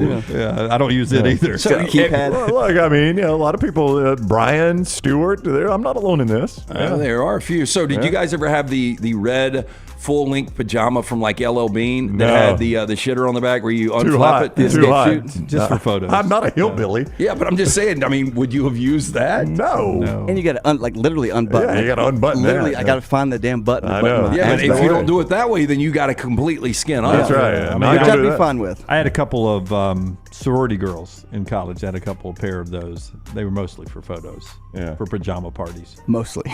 Okay. Mostly. I didn't notice Did that. you come Most. across One had a one in her boyfriend. red PJs? They were Cayos, yeah. So they were red. The red PJs with the little Fourth flapper down. backside. All right. People getting off planes in Hawaii immediately get a lay. If this applied to the state of Alabama, what would people immediately receive when they land here? Biscuit and gravy. Damn, that's going to be Roll messy. Tide. I was going to say a barbecue sandwich. You think we're more known for biscuit and gravy or barbecue sandwich? I was just going with what would be sloppy when you get off the plane. It is Okay, sloppy. just imagine Ricardo Montalban and Hervé Villachet's tattoo, and you get off the plane, and can you do tattoo saying "Roll Tide"? Roll Tide. Roll Tide. Balls. That's all you need. Nick Saban. You don't need it. You just need a Roll Tide. That's true. You give everybody a roll time. They know exactly where they are. Yeah, by now. Moon pie over there from Cody. I mean, how many regions would you know where you are? Like if you woke up out of a coma, and somebody would have to say something where you could be placed exactly where you are. Roll Tide is one of those. That's true. You're right about that. Just Yeah. barbecue sandwich for me, Brown. There's, I mean, love a good but a barbecue sandwich that could be Texas. That could People be be so many pissed off about places this. in the South. People be pissed off. What is this, white barbecue sauce? Is it white barbecue sauce? That's Alabama. Yeah. Only on chicken. Speaking of lays, have you guys ever heard of a money lay when it comes to graduation? No, but I'll take one. No. Yeah, this came up the other day, and somebody was asking Leighton, "Did you get a money lay when you graduated?" Because Jace is graduating next week. Is he getting lay? a money lay? I'd never heard of a money lay, especially it's a California thing where your parents or family give you a lay with money on it when you graduate. It's just like the promposal. Like that thing just, these things just blow up. You just put mine in an envelope. I don't have to wear it around my neck. That is 4 Downs today, brought to you by our friends at Slice. First, LT, tell us about Slice. Yeah, 5 locations: Lakeview, Montevallo, Crestline Park, Vestavia, now right there in Edgewood, the corner of Oxmoor and Broadway. Local pizza, local ingredients. Get in, try it out for yourself. Get a slice and a salad today. You're going to absolutely love it. Get in, see the Bajaga Brothers. Tell them the next round sent you. Well into this hour, the final hour of the show, being brought to you by our friends at Champy's Chicken. Great place to go by and get some wonderful fried chicken. Right there, brined overnight, cooked to order, champy'schicken.com. Highway 119 in Alabaster. At Champy's Chicken, you get sterling and the great customer service, those hand-cut chicken fingers, Mississippi Delta recipe tamales, and so much more. It's our friends at Champy's Chicken. And also, LT, our friends at Hemp Hill Services. They bring you part of the show every day. Yeah, getting hot here where we are in Alabama. Make sure that AC unit ready to keep up with this heat. Call our friends right now at Hemp Hill Services. Whether you experience plumbing, heating, or cooling issues in your home or business, they are ready to serve you. Adam, Chad, Andrew, the guys there. Tell them the next round sent you. 205-229-2090 or hemphillservices.com. Never miss anything Auburn. Watch Village Vice at Wardam Pods on YouTube and listen wherever you get your podcasts. Hey, you. Summer's here. Time to get hot. And at New Balance Birmingham, that's just what we got.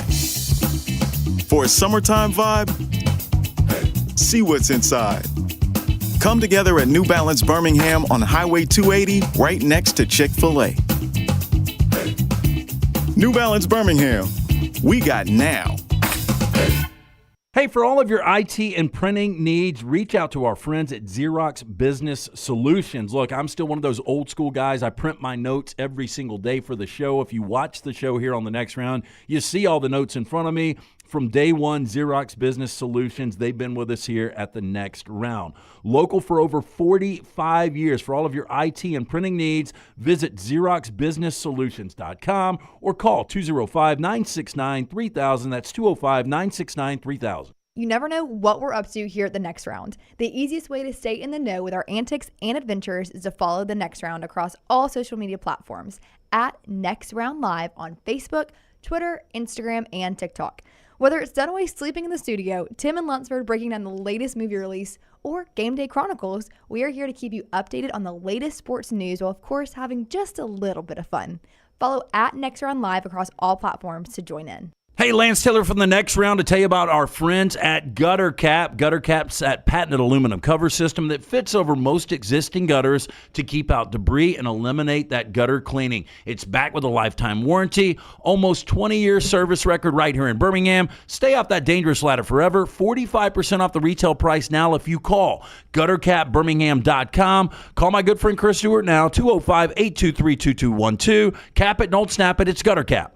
Hey, Lance Taylor from the Next Round to tell you about my friends at Michelson Laser Vision, located conveniently UAB Highlands. Almost 20 years ago, I went in for the procedure. Only took 12 minutes for both eyes. When I went in, I had 2200 vision. I was legally blind. Now I have 20/15 vision, still 19 years later. Make the call today. Schedule a hassle-free consultation, 969-8100. Dr. Mark Michelson, Dr. Jen Michelson, Michelson Laser Vision. Make sure you tell them the Next Round sent you, 969-8100 or MichelsonLaserVision.com. When on YouTube, you constantly hear requests to please like and subscribe. Well, here at Disrupt Media, we aren't going to play that game. Those demands are frankly outdated. So we just want you to hit like or subscribe. It's like a choose-your-own-adventure novel. Pick a path, hit like, or hit subscribe. It's your call. We don't care which, just pick one. Or go to Roll Tide Pods and do it. Or War Damn Pods. Or the Disrupt Media YouTube channel. Or The Meltdown. Just make a decision and stick with it. Like or subscribe, the choice is yours. Jim Dunaway, Lance Taylor, Ryan Brown, and Rockstar. Live from the Birmingham Racecourse Casino Studios, the Next Round, presented by Bud Light, is on now. Show being brought to you in part this hour by our friends at Precision Sports. Precision Sports Medicine. Get you back in the game. Last time you hurt yourself, LT, what was it? What did you pull last time? The last time I hurt myself, Dunaway. Damn, I can't remember. Wow, you what a haven't life been hurting you live. that long? For me, it was my back. Precision Sports Medicine helped me get back feeling good. They can do it for you. They diagnose you. They treat you. They set you up with rehab. They do it all. Locations from Jasper all the way down to Alabaster and everywhere in the metro Birmingham area. Those great locations. Find one near you and schedule an appointment. PrecisionSportsOrtho.com/2024. PrecisionSportsOrtho.com/2024. Don't live in pain. Orthopedic care better together. Get back in great health. From pickleball injuries to working in the yard and everything in between, PrecisionSportsOrtho.com/2024. Call them up, 205-512-3885, 512-3885 to make an appointment today. Precision Sports Medicine and Orthopedics. Trash a little bit later on. Buster Olney on the show already. You can get that podcasted wherever you get our podcast today.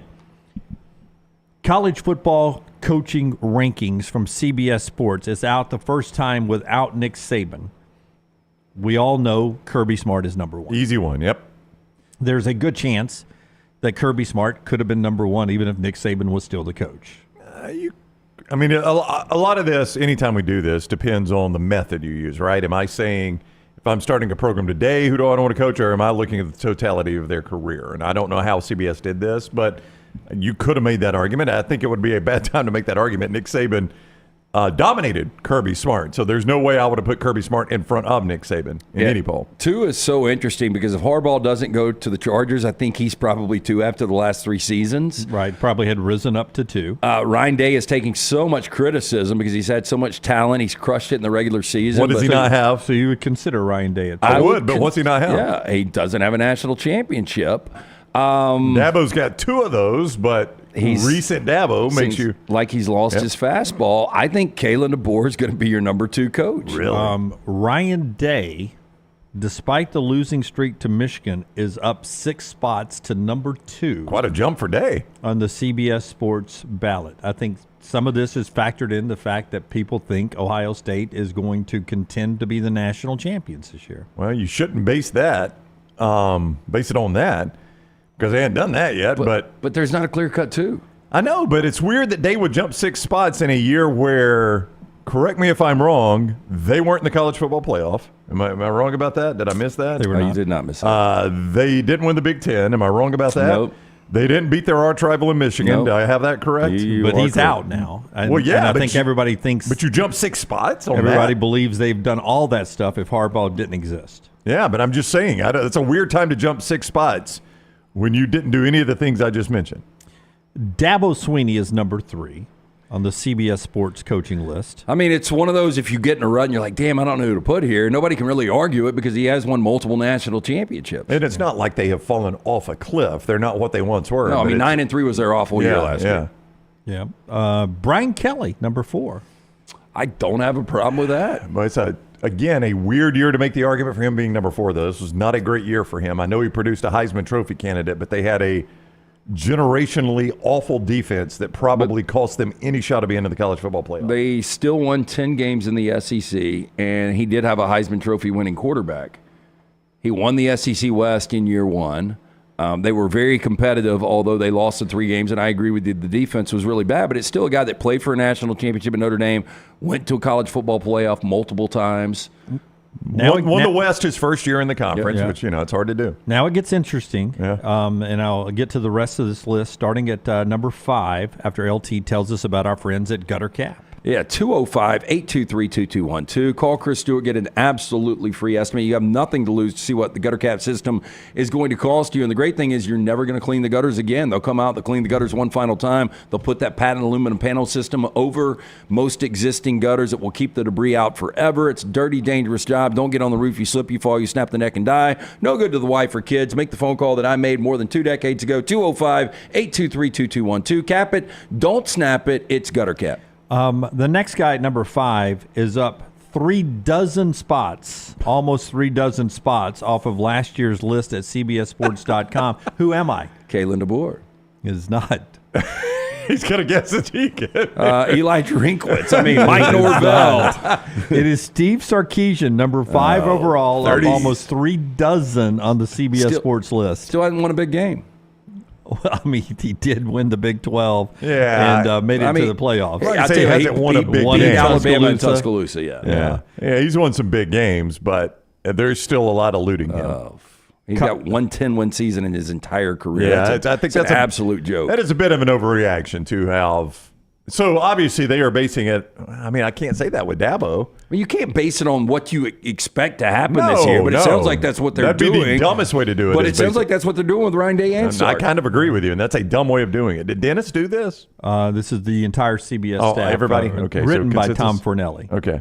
The incredible guys were on the beach, and they're just like, damn, I got to put somebody. Hurry up. Utah has Kyle Whittingham at number 6. At number 7, LT. Okay, Kalen DeBoer. Kalen DeBoer. Now, Kyle Whittingham should be in front of Sark. I mean, you can't say Ryan Day, I don't think. And it's hard to say, would Kyle Whittingham be better if he had better players? I don't know. But, yeah, Kalen DeBoer, much deserving to be in the top 10. He's won everywhere. At number 8, Florida State's Mike Norvell. Too quick for this? Too quick. Too quick for this. You will definitely say too quick on the next one. At number 9, Oregon's Dan Lanning. Way too quick. Ooh, wow. Well, but again, I need to see who's behind these guys before I say I wouldn't have them in front of them. Who we haven't heard from yet. Well, the next headline, this guy has slipped to his lowest place in the last 4 years. And this is number 10? Number 10. Oh, this is going to be Lincoln Riley. Lincoln Riley at number 10. I mean, I have no problem with this. Yeah, I don't either. I think he's a top 10 coach.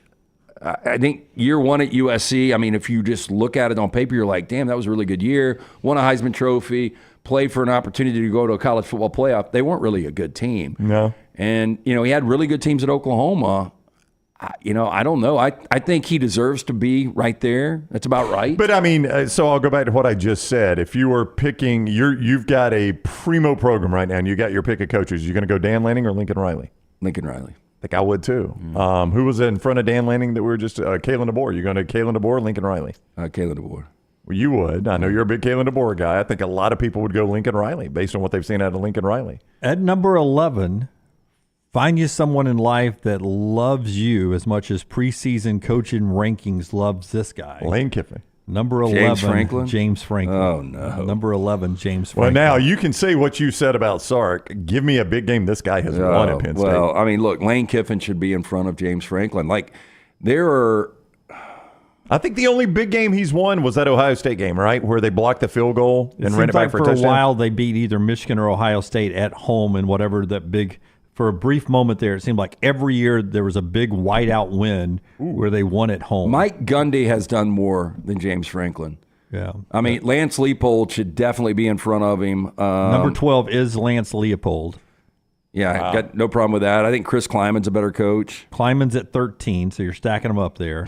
Then Lane Kiffin is at 14. That's a little low for Lane, and I'm not the biggest Lane fan. You're not. That's interesting. But I think at 14, that's a little low. Mike Gundy, you just mentioned him. He is 15. A couple I'm interested in are Dave Duran. Next one at 16. So okay. You've hit the sweet spot here. Another one, Kirk Ferentz. Luke Fickell is next at 17.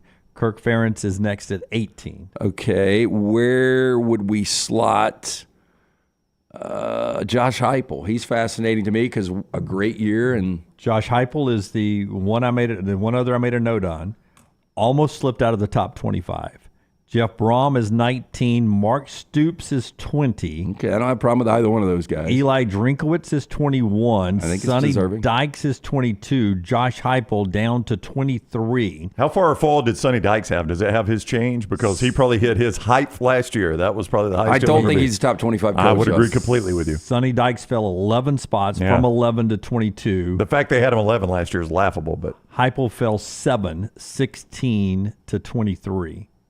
And then rounding out the top 25, Marcus Freeman at 24, and still hanging in there, Matt Campbell at 25. He's up 10 spots this year to 25. I think I would rather have Marcus Freeman than 10 guys in front of him. By the way, that's probably the lowest Matt Campbell stock we've ever seen. Yeah.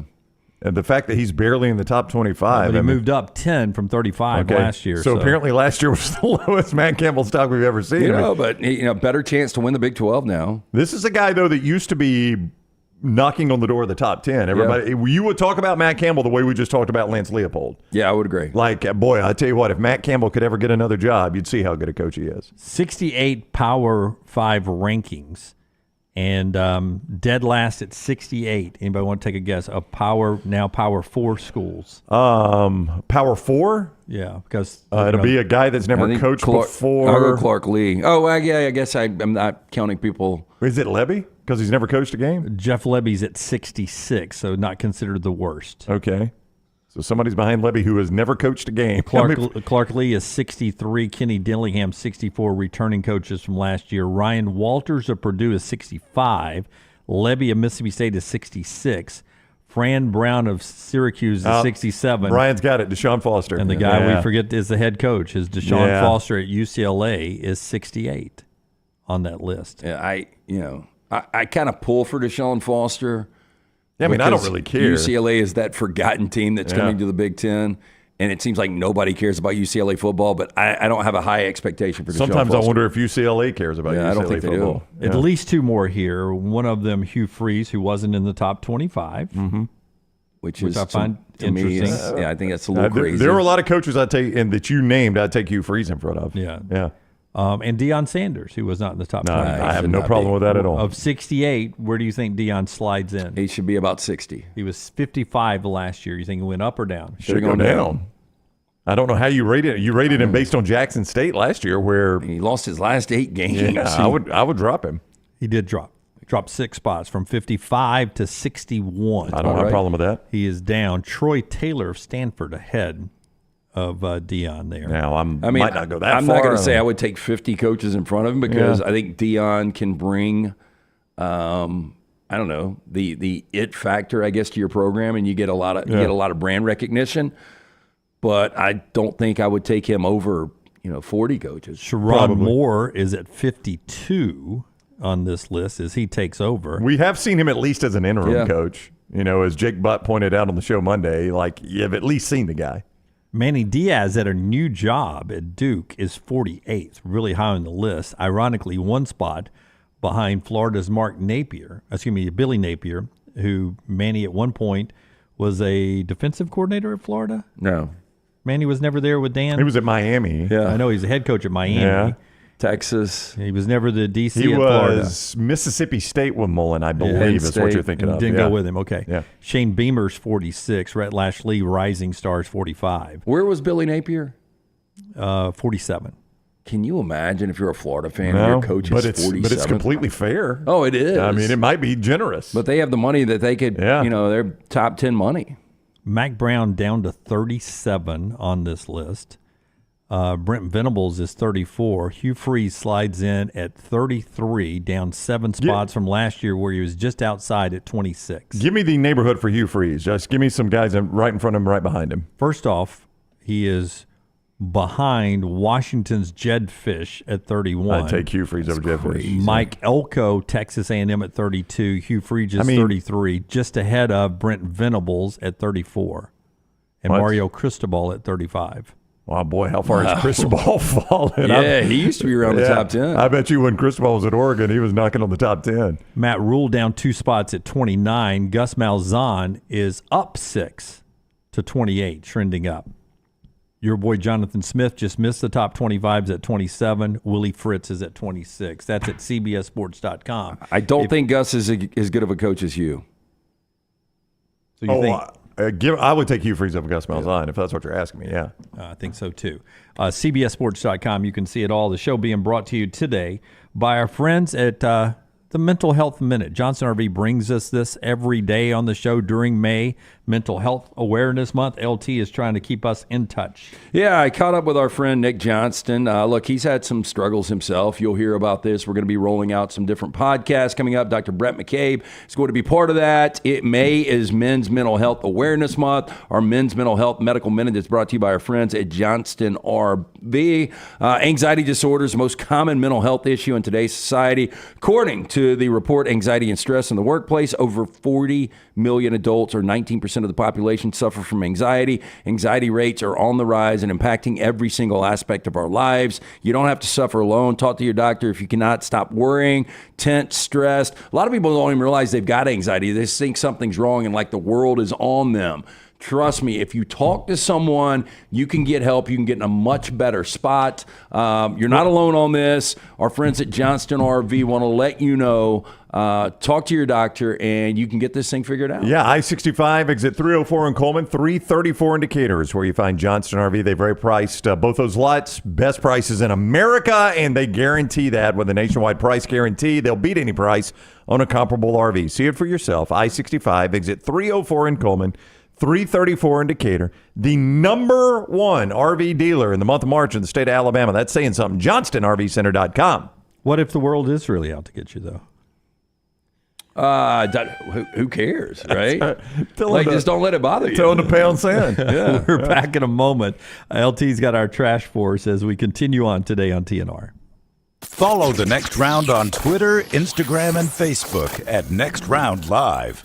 You could win a Cadillac CT5 or your share of $25,000 in free play and cash at Birmingham Racecourse Casino. The more you visit, the more chances you have to win. Play the latest, most exciting games around with fun bonuses and big jackpots. You can be a winner too. Come win your share during the Cadillac CT5 and $25,000 giveaway at Birmingham Racecourse Casino. Drawings April 5th and 6th. Located off I-459, exit 31, Derby Parkway. Must be 21 or older, must be present to win.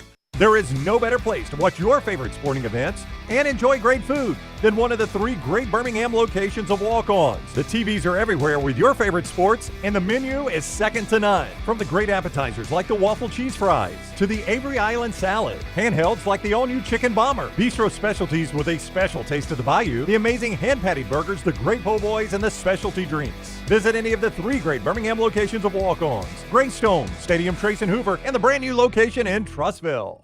Golf season is here, and if you're looking for a great golf course with affordable rates, you need to check out the newly renovated Woodward Golf Club. Woodward Golf Club is a semi-private club with membership opportunities available, but is also open to the public.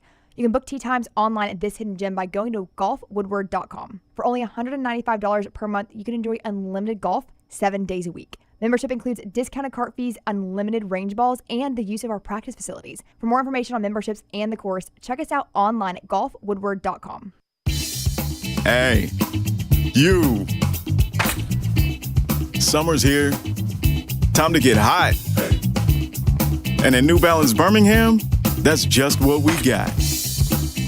For a summertime vibe, see what's inside.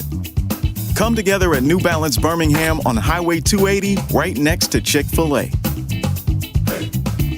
New Balance Birmingham, we got now. Hey, Lance Taylor from the next round to tell you about my friends at Michelson Laser Vision, located conveniently UAB Highlands. Almost 20 years ago, I went in for the procedure. Only took 12 minutes for both eyes. When I went in, I had 2200 vision. I was legally blind. Now I have 20/15 vision, still 19 years later. Make the call today. Schedule a hassle-free consultation. 969-8100. Dr. Mark Michelson, Dr. Jen Michelson, Michelson Laser Vision. Make sure you tell them the next round sent you. 969-8100 or MichelsonLaserVision.com. Every day, someone is ridiculed and mocked for the clothing they chose to wear. It's a harsh reality we all must face. But you have the chance to change all of that with one visit to nextround.store. For just a few minutes of browsing, you will observe so many clothing options, from hats to hoodies to t-shirts. Please, for yourself or someone you love, go to nextround.store and embrace the warmth of true attire.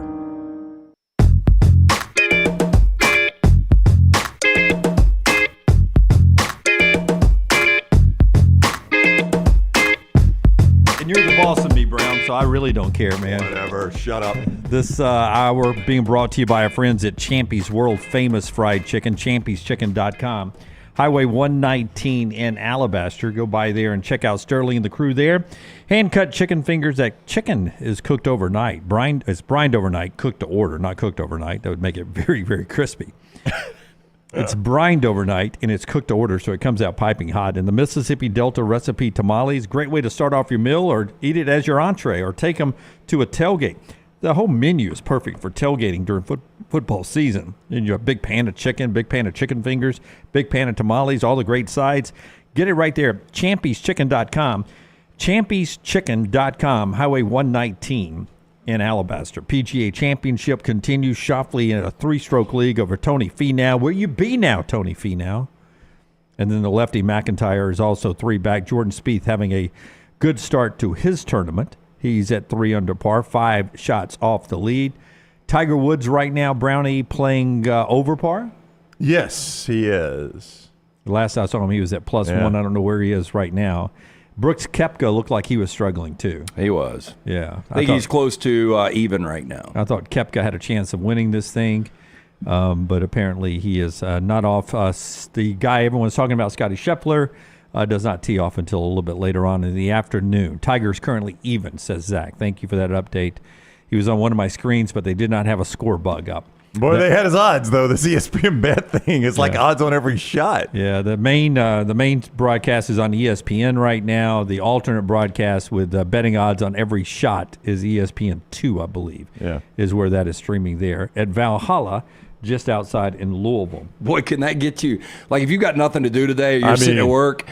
And you've got that app up, and you're just hitting everything. Dunaway and I were talking about, you were out of the studio, but it's ESPN Bet, and they're showing, like, Tiger Woods play a hole, and it's the odds on every shot, basically. Yeah. Will he go par? Will he go birdie or bogey or worse? I mean, it's crazy, too. I think he birdied on one that was plus 1,100 for him to birdie the hole, and his second shot landed like 8 feet from the cup. I was like, man, that's plus 1,100 yards. He makes that putt. Yeah. Did they immediately adjust, or you still got the No, plus that was 1,100? when the whole starts is when you had to make that bet. Most popular baby names. This is not in trash, is it? It is not. Okay. In the United States, this is from our Social Security Department for the year 2023. Top 10 female names. Does Taylor, off of Taylor Swift, make the top 10? Yes. I would say it's off Taylor Corn, but okay. It does not. Oh. Olivia is number 1. Anybody know an Olivia? Yeah. Yeah, I know some Olivias. Yeah. Olivia has been number 1 for that and Emma have been like the two biggest ones. Olivia is 1. Emma is 2. Olivia, I guess Livy could be off of that too. Olivia, Emma. Charlotte is number 3. I dated a girl named Charlotte in college. It's the only Charlotte I really know. I got an Aunt Charlotte. I think it's a terrible name, but Amelia is 4. Sophia 5, Mia 6, Isabella 7. You got a dog named Isabella. Isabel. Ava, Evelyn, and Luna. My daughter's boyfriend's dog's named Luna. You know what that means, a couple of good right? dog names there, right? Luna means moon. Very Spanish good. for moon. Yeah. I got a Spanish. I passed my Spanish class. No, I was just going back to trivia yesterday. Yeah. I've told you guys before, I think names are like the most difficult thing. I think most names suck. I think my name sucks. There's only a couple good names out there. My name is in at number 4. James is still hanging on. Liam is number 1. Noah is number 2. Oliver and James. Elijah. I like Oliver. Elijah at 5. I do not like Elijah. Mateo is 6. Theodore 7, Henry 8, Lucas 9, and William is 10. Jack circled out of there. Well, I don't know. I mean, I don't know many Liams, and that's number 1? Well, Liam is essentially William. Huh? Liam is essentially William. So Guillermo's William. Yeah. What? Yeah. Again, I'm not going to ask you. You don't know much about Spanish. Yes. Thank you, Lance. Guillermo is Spanish for William? Yes. Why don't they just say William? Because why don't they just say Guillermo? Say extra sausage instead of that stuff Hey, they there's no say? Guillermo Shakespeare. But if somebody that speaks Spanish is talking to me, they call me Ryan. They don't have a Spanish word for Ryan. Why do they have a Spanish word for William? Why is he so special? I don't know. Pedro's Peter. For John is Juan. Pedro's Peter? Yeah. I thought Pedro was Pedro. Did you ever see Death Wish with Charles Bronson? Where the guy, the serial killer says, "My name is Pedro." Okay. That means Peter. I've got the biggest one you've ever seen. So if a Spanish speaking player is talking to Peter Gammons, he calls him Pedro? No. Well, then why? Then it's not for Peter. Yeah, Because Peter is his name. Elliot's right. Jorge is George. Yeah, I don't know if you were It's their collecting version baseball of George. cards, It's but their version Jorge of Peter. Bell was his original card with the Blue Jays, and then they went to George. Oh, wow. Yeah.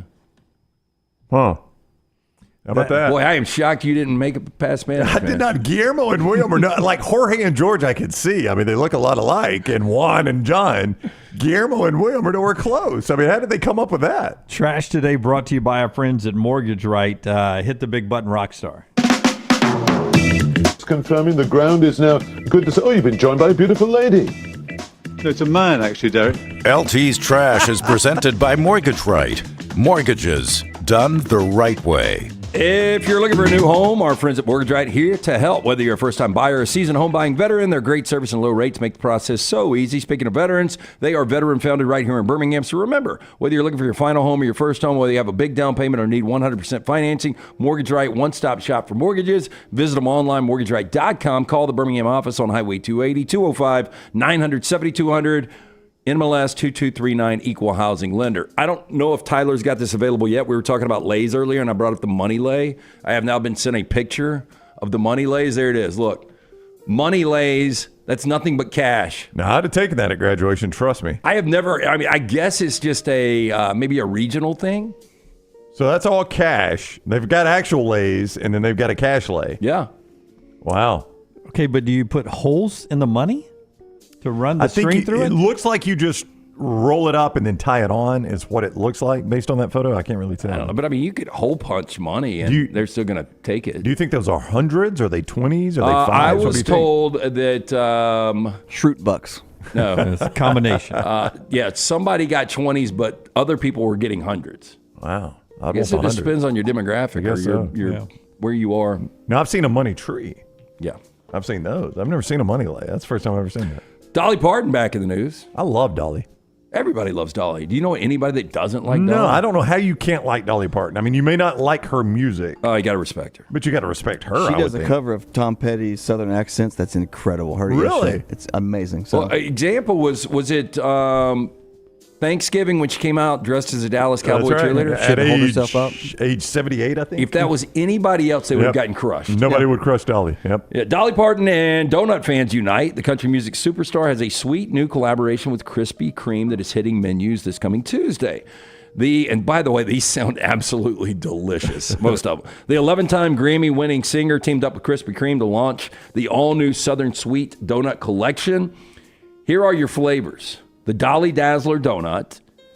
This next one I'm all about. The Peachy Keen Cobbler Donut. That sounds good. The Banana Pudding Pie Donut. And the Chocolate Cream Pie Donut. I will take any of those. Chocolate cream pie sounds the best, and the peachy keen. I want the peachy.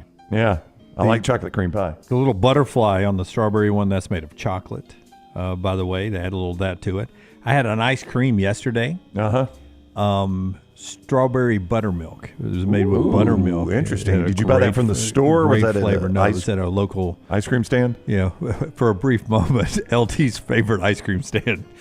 Remember that day? Yeah, Remember that day you mentioned the same one like 8 days in a row? Yeah. No, I don't. You don't? Yeah, it was Jenny's. Oh, right? Jenny's. Yeah. Okay. Yeah. Salty caramel still. Yeah. That stuff Well, I is did. incredible. I walked in there. I was like, I got to get They something. don't sell the salty caramel at the brick and mortar. You got to get it in the store. Oh no, it was. They had it. It was their flavor yesterday. Oh, it was one of their they flavors. told me that they had pulled it just to put in stores. And I was like, I got to get something other than salted caramel. And she goes, have you tried our strawberry buttermilk?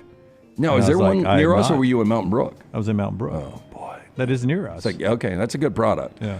Patrick in the chat room says we're churching up donuts too much these days. I think Patrick longs for the day where it was basically a glazed, a cruller, and do you like Boston cream? So they put, I don't like it, but they put bacon on donuts. Would you like your bacon on your donut limp? I wouldn't like bacon on a donut, but It's if not it was bad. on there, I wouldn't have a strong opinion. Do you like your bacon in your salad limp? Is it like Bacos? small? No. Is it small pieces of bacon or is it a strip of bacon? Small pieces of bacon. I don't really care, but if it's a strip of bacon, I want it limp. And weird. I've had that in a salad. I don't know if you heard this last like time. a noodle. First thing Nick Johnston said to him was like, "You are insane." He did. Limp bacon. You used the flap of your underwear? I'll tell you, I stopped at a gas station. I forgot what small Alabama town it was in last weekend, but I'd never seen this before. Like, I've always thought it's kind of weird that they've got like apples and bananas that people buy right there at the gas station. But they had single-packed glazed donuts. Who buys one glazed donut? Oh, and disciplined people. That is packed. Like from Krispy Kreme, it's sealed up. Well, it wasn't Krispy Kreme; it was some off-brand. But yeah, it was sealed up. One donut. Yeah, I would at least want two if I'm good. Yeah, that's. I've seen that before. You get a cup of coffee and that donut. That is the greasiest donut you'll ever eat. Oh, I would imagine. It's just. Does it leave that film on the top of your mouth? Yeah. I hate that. It's the worst. I've done it once before. Okay, so I have heard that the 1992 Summer Olympics were the most debaucherous things ever. Was that in Barcelona? Yeah. So anti-sex beds have arrived in Paris ahead of the 2024 Olympic Games. Now, their materials, small size, allegedly aimed at deterring athletes from getting kinky. during the competition. Now the bed's twin size. Ooh, I'm kind of deterred right now. Yeah, this bed ain't going to do it for me. Means there's no room for the competitors to slide up together. Beds manufactured by Airweave, which also made the products for the 2020 Olympic Games in Tokyo. I'll go ahead and tell you, I'm a big fan of stacking sometimes, so I've got plenty of room there. I don't think this is going to deter anything. Not one thing. Called the floor. Yes. I mean, I love how they think that's going to stop it. I can do some stacking, reverse stacking. If I just had a larger bed. Now, this is how debaucherous I can it do was. some animal shapes. I can do some standing and leaning. There's a lot of options on this bed. How debaucherous it was in Barcelona. They got a quote from a table tennis player, Matthew Seed. He told the Times of London, the 1992 games in Barcelona, quote, I got laid more often in those 2.5 weeks than the rest of my life. At the 2020 games in London, one anonymous athlete admitted to having a foursome with a male teammate and 2 women at the Olympic Village. I mean, there were stories of that all over the place. They passed out, I think it was like 100,000 condoms. They always do that. They always do that. Yeah. We deter it, but here, we encourage this. But So you got a small bed, but if you use it. What was his pickup line? P-I-N. P-E-N. You know what? Here's my theory. Well, first of all, you got a lot of young people drinking and getting together, and that leads to a lot of things. All are usually pretty good shape. But I think there's probably... Except the sumo wrestlers who are sitting over going... Tell me I'm wrong, though. There's like a dude from Ireland, and he's like, I want to have sex with the girl from Portugal. I want to have sex with a girl from Greece, one from the United States, one from Cuba. I mean, not that Cuba's got an Olympic team, but don't you think there's probably people like trying to say... Cuba doesn't have an Olympic team? Do they? Sure they do, yeah. Okay. Yeah. I think Cuba's in the Olympics. Yeah. But anyway, I think that's probably the mentality for some of these. You're making it sound like They use 1957 sneakers, though. like on the back of my Chuck Taylors. like on the back of my Johnson RV. If I was touring America, I'd have one of those maps, and I would fill in a state when I went through that state and camped in that state. You're saying that they were passing out bingo cards when they got to the Olympic Village, and this guy's like, "All right, one more, and I've got Europe." Well, I think there's probably something to that. Like, I mean, I think there's kids that have like the old United States map and they put a thumbtack on places they've been. But you're making it sound like I'm just trying to, I mean, there's a reason that there's the Olympic Village is like the hot spot for sex. Sorry, I'd love to hang around, but I only had 90 seconds here to check off this country. I still got to knock out 2 more before the closing flame, so to speak. Oh, there's Are you from Eritrea. Australia? I had Australia 3 nights ago. Closing flame. Now, if you know anybody from New Zealand... Okay, what rights do you have to the digital movies, TV shows, and music you buy online? None. I would say 0. You got a right to watch it. Now, the question was on the minds of Telstra TV box office customers this month after the company announced it would shut down the service in June. Customers were told that unless they moved over to another service, Fetch, they would no longer be able to access the films and TV shows they had bought. Now, this isn't simply a case of Netflix removing Friends from the service when a content agreement runs out. These were films and shows people had bought with the expectation they could watch them whenever they wanted indefinitely. Kind of agree with, I mean, like, I don't know if you guys have ever done it, but I bought a movie for $20. The thing is, on your Apple, you have iTunes, people don't really use it anymore. You spend a lot of money on that. If Apple's like, we're not doing iTunes anymore. Yeah. No, they're gone. But I paid yeah. money for this. No, you don't own it. You paid us. You don't own it anymore. Yeah, I paid $1.29 at its height, but when I first started doing it, it was $99 when I used to have to buy iTunes songs. Right. And I asked Maggie about it the other day. I said, wonder where all our music is that we paid for. Yeah. Because, we bought albums. I remember buying a whole Taylor Swift album. You can buy TV shows and movies, but they say that if Apple just disappeared, they'd be like, you don't own that. Yeah. You signed an agreement. It's the fine print. In the age of VHS, DVDs, Blu-ray, when someone bought a movie from the store, it was theirs as long as it was playable. And even the digital era before streaming, people could, and generally still can, buy files of movies, TV shows, and music. Barring the digital rights management locks some companies placed on those files, you could generally continue to play them as long as you had a player that could read them. Now, firmly in the streaming age, ownership is largely subject to the terms and conditions people often do not read. Lunsford says they now phrase it rent and long-term rent rather than buy. I'm not saying they phrase it that way, but that's what it is. You can do rent for $3.99 or buy for $14.99. Yeah. It's basically rent or rent until we die. So, Lunsford, I know you go to the movies. Do you have a problem like I got the In the Land of Saints and Sinners with Liam Neeson because it's out, limited release, different places, but you can rent it for $20 because it's still out there. I did it the other night. I know it seems like you get 48 hours to watch it. I don't know if you ever do it, Lunsford, but to me, $20 is kind of a value as opposed to going to the movies and spending $50. I mean, what did you eat with it? while you watched it. Interesting. Oh, I think I ate peanut butter pretzels. You know, the peanut butter in the middle of the pretzels? I love those things. And a bottle of wine. And I don't even like peanut butter. Normally, people good. will like eat dinner and then watch a movie or something like that. To really and truly, it probably ends up being equal because, like, I don't pay for a movie. Tyler doesn't pay for a movie. If you're on A-list, you don't pay anything. So you can technically watch it for free if you want to, other than the gas to get there. Well, you do pay. Like, what do you pay for your A-list membership? That's $20 a month, but we see probably, I mean, yeah. Oh, I got to do that. You can see 12. I mean, I probably see 8 movies a month. So after one movie, it's already paid for itself. You basically see everything that comes out, don't you? But would you guys feel a little forced to go to the movies a lot more if you paid that?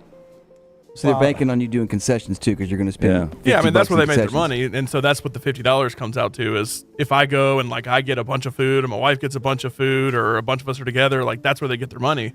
But really and truly, after the first movie, they're all free. Essentially. See, there's a trail card for Robert Trent Jones here that you buy it the day you buy it. It's almost equal to what you would pay on a greens fee. And then the rest of the time I went out and played the other day for $69. Yeah, look, I know our golf card here at the next round is a fantastic value where you Pays make for it back itself, in Lance. one round and it plays for I itself. just didn't realize the A membership was that good. Well, the funny thing is, Lunsford says they go to 8 movies a month. I bet you I've been to 8 movies the last decade. I mean, that's just the difference. Like you're on the Z list. I am on the Z list. Well, you don't have time to pee when you're in a movie because you got to pull your meat through your It's drawstring or faster. whatever. I was just in the bathroom. I'm like, I cannot believe people go to the bathroom a different way than We're this. animals. Okay. You are animals. Still one more segment to go where we find out where Brown is going on his punishment. Oh, that's right. I forgot I'll about try to that. hurry then.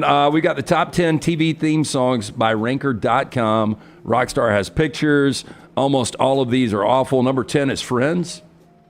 You mean awful? I'm just talking about the music. The yeah. music? Ah, it was a popular song, not a I bad kind of TV like the theme. song. Yeah. I didn't hate that song.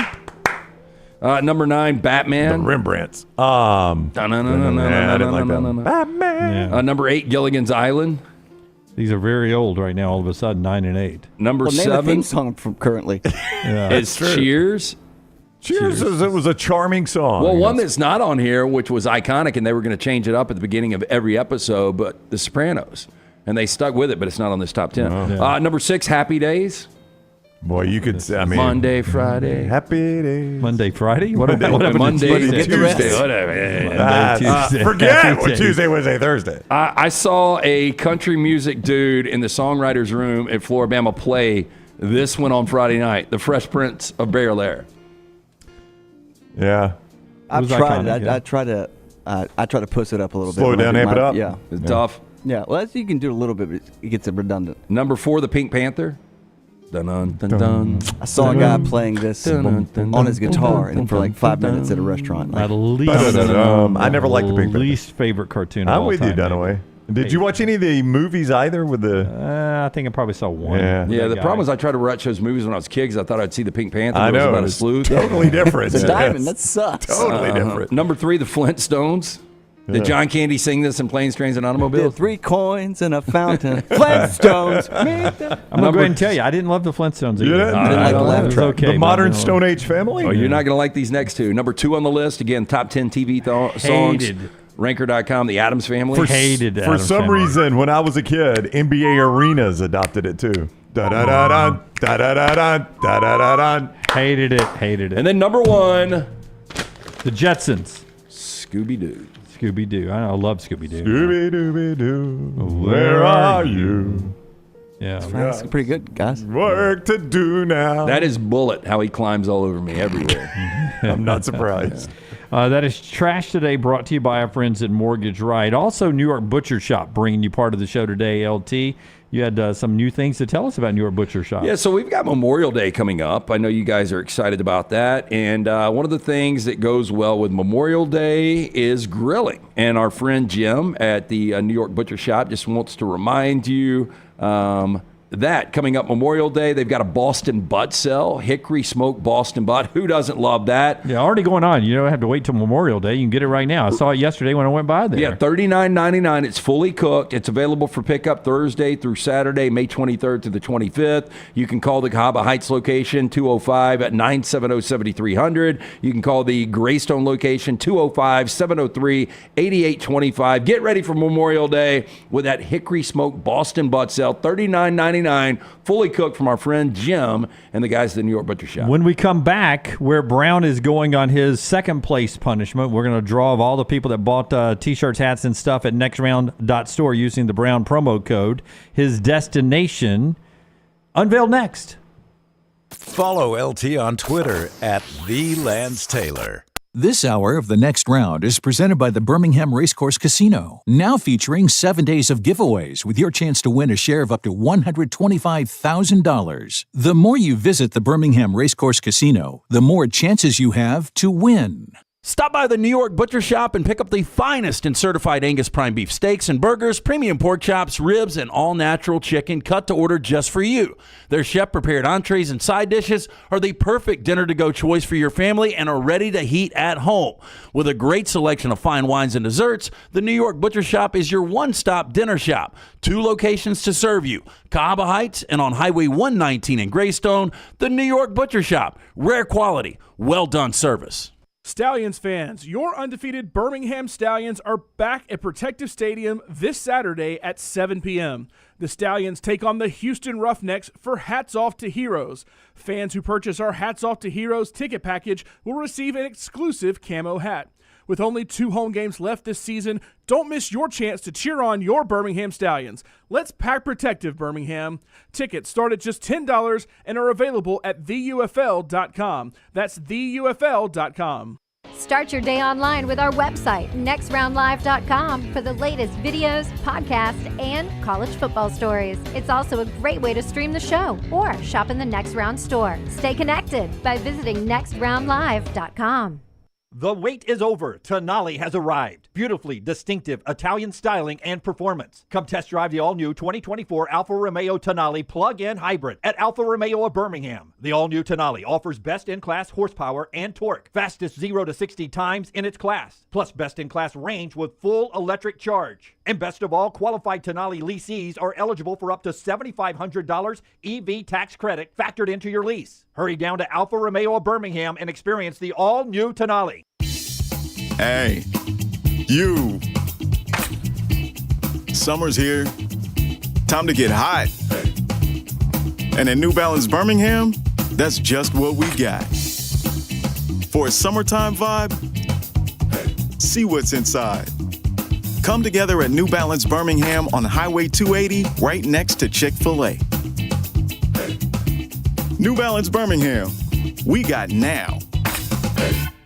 Golf season is here, and if you're looking for a great golf course with affordable rates, you need to check out the newly renovated Woodward Golf Club. Woodward Golf Club is a semi-private club with membership opportunities available, but is also open to the public. You can book tee times online at this hidden gem by going to golfwoodward.com. For only $195 per month, you can enjoy unlimited golf 7 days a week. Membership includes discounted cart fees, unlimited range balls, and the use of our practice facilities. For more information on memberships and the course, check us out online at golfwoodward.com.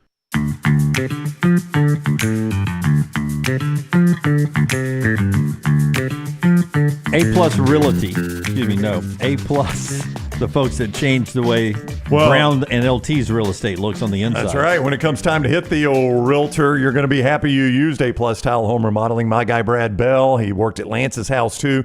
Here's what he specializes in: master bath, kitchen, master bedroom, closets. Those 3 things. Now, he'll do anything, but those are his specialties: master bath, kitchen, and master bedroom, closet. And let me tell you why that's important to you, because you're going to use those rooms a lot when you live in the house. But when you go to sell your house, those rooms really stand out, and you can get your money back for the money you spend on the remodel.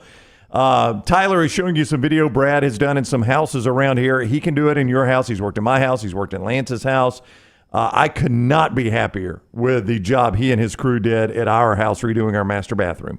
205-422-1758. 205-422-1758.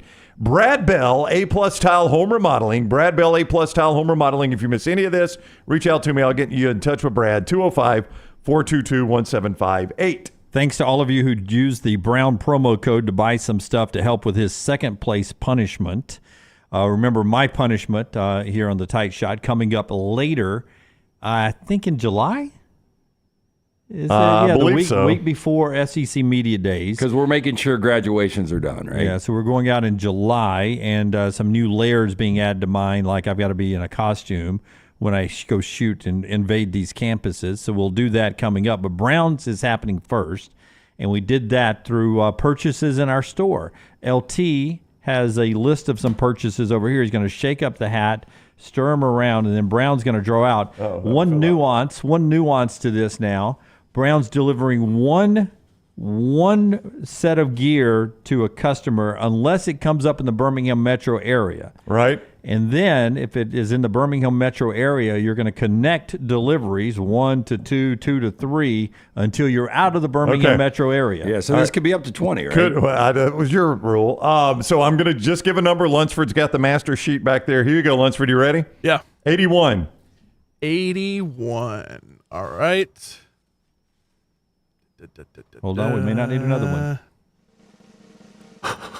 81's We were going to Bon Air, Georgia. Where is Bon Air, Georgia? Only one delivery, Brown. Bon Air, Georgia. I got to Google it. How do you spell that, Luntz? Bonaire. Air, Georgia. Where is Bon Air, Georgia? Here we go. Bon Air, Georgia. Yes, I did mean Bon Air, all one word. Bon Air is also an island in the Netherlands. Yeah, boy, it looks indeed. nice. Yeah, I bet. I'd like to go there. Bon Air is... It's a nice neighborhood. I feel like EG knows these people. Just outside of Macon, Warner Robins. Oh, Holy no. crap. That's hefty. That's a haul. That is a haul. Yeah. Hello, South Georgia. Bon Air, Georgia. I am unincorporated community in Houston County. Yeah, that's tougher than Dunaway. You know, I kind of think so too. I'd 6 miles south of Warner Robins. It is 250 miles from here. Wow. Oh, no. Oh, my first draw, too. I mean, 4 hour, 8 hours in the car to deliver a package. I know. I am being told. It's a sticker, too, by the way. Yeah. I'm being told it was the toughest destination you had in the hat. I don't doubt that. You basically are the Detroit Pistons of the NBA lottery, the worst possible selection. Bon Air, Georgia. That is just outside of Macon. Holy crap. Is there a golf course? Nope. No, there's not a golf course. Jim, you answered that very quickly. I mean, I don't see one on the map. I didn't either. Oh, wow. There we are. Man, that sucks. Ooh, that's a haul, Rockstar. Well, there you work go. on that bracket next year. I guess I thought Second I did, place. Lance. I mean, second place. Second place, yeah. This is the second time second place has been the worst challenge. Now, I will not complain about it like Dunaway has. But, yeah. Oh, How have I complained? Every time that comedy show, I'd like to point out, I finished tied for first. How do you guys feel back there? I think this will take him longer than it will take you to do yours. Well, it's first of all, do the map on 5 Division I schools. Where would you go? I mean, you could do Birmingham and Tuscaloosa, right? Okay, and that gives you 3. Now do more. Now do 2 more. Can you get Huntsville? It's easy. Yeah, Huntsville's Alabama A&M. North Alabama's Decatur. Auburn is down there. Alabama State. Tuscaloosa. You do Alabama, Samford, UAB, Jacksonville State, and then all you got to do is find one more. That's right. Or so you could go you're to driving Nashville. from here to Tuscaloosa, so that's going to be 50 minutes, and then you work your way back. So, I mean, you're adding to the map at that point. Yeah, and that's if you get on that campus and they've got the basketball goals set up. But if you go to Nashville, Belmont, Lipscomb, Vandy, Middle Tennessee. Okay, yeah. that's 4. California has a ton of them. No, And by the way, you factored in a 2.5-hour drive to get there now. Yeah, it's a lot quicker than his drive. That's right. Yeah. Well, Bon Air, I'm coming to your city. Can't wait. Bon Air, Georgia. Hello. Fresh Prince of Bon Air. That's right. By the way, Greg from Pell City is in Warner Robins in a couple of weeks. Well, Greg, do I have a deal for you? Yeah, you're right, RTD4. North Alabama's in Florence. That's right. Not Decatur. I said UNA. Decatur. All right. There you go. That's the show today. We're back with you tomorrow, 9 a.m. Central Time. Don't forget the new Uncorked is out. Taylor mailbags it before she goes to Europe. The new Pennant Grace recording here in a second will be out later today for you Braves fans. We had Buster Olney on earlier. War Damn Pods, The Village Vice with Zach and Brad. Taylor's a guest on that this week. Rolled Tide Pods, Elephant in the Room with Mick and Jake. You can get all that podcasted. The Meltdown live again at 2 o'clock this afternoon. Go enjoy it, subscribe, like, and give them a thumbs up. Until next time, God bless you, and God bless America.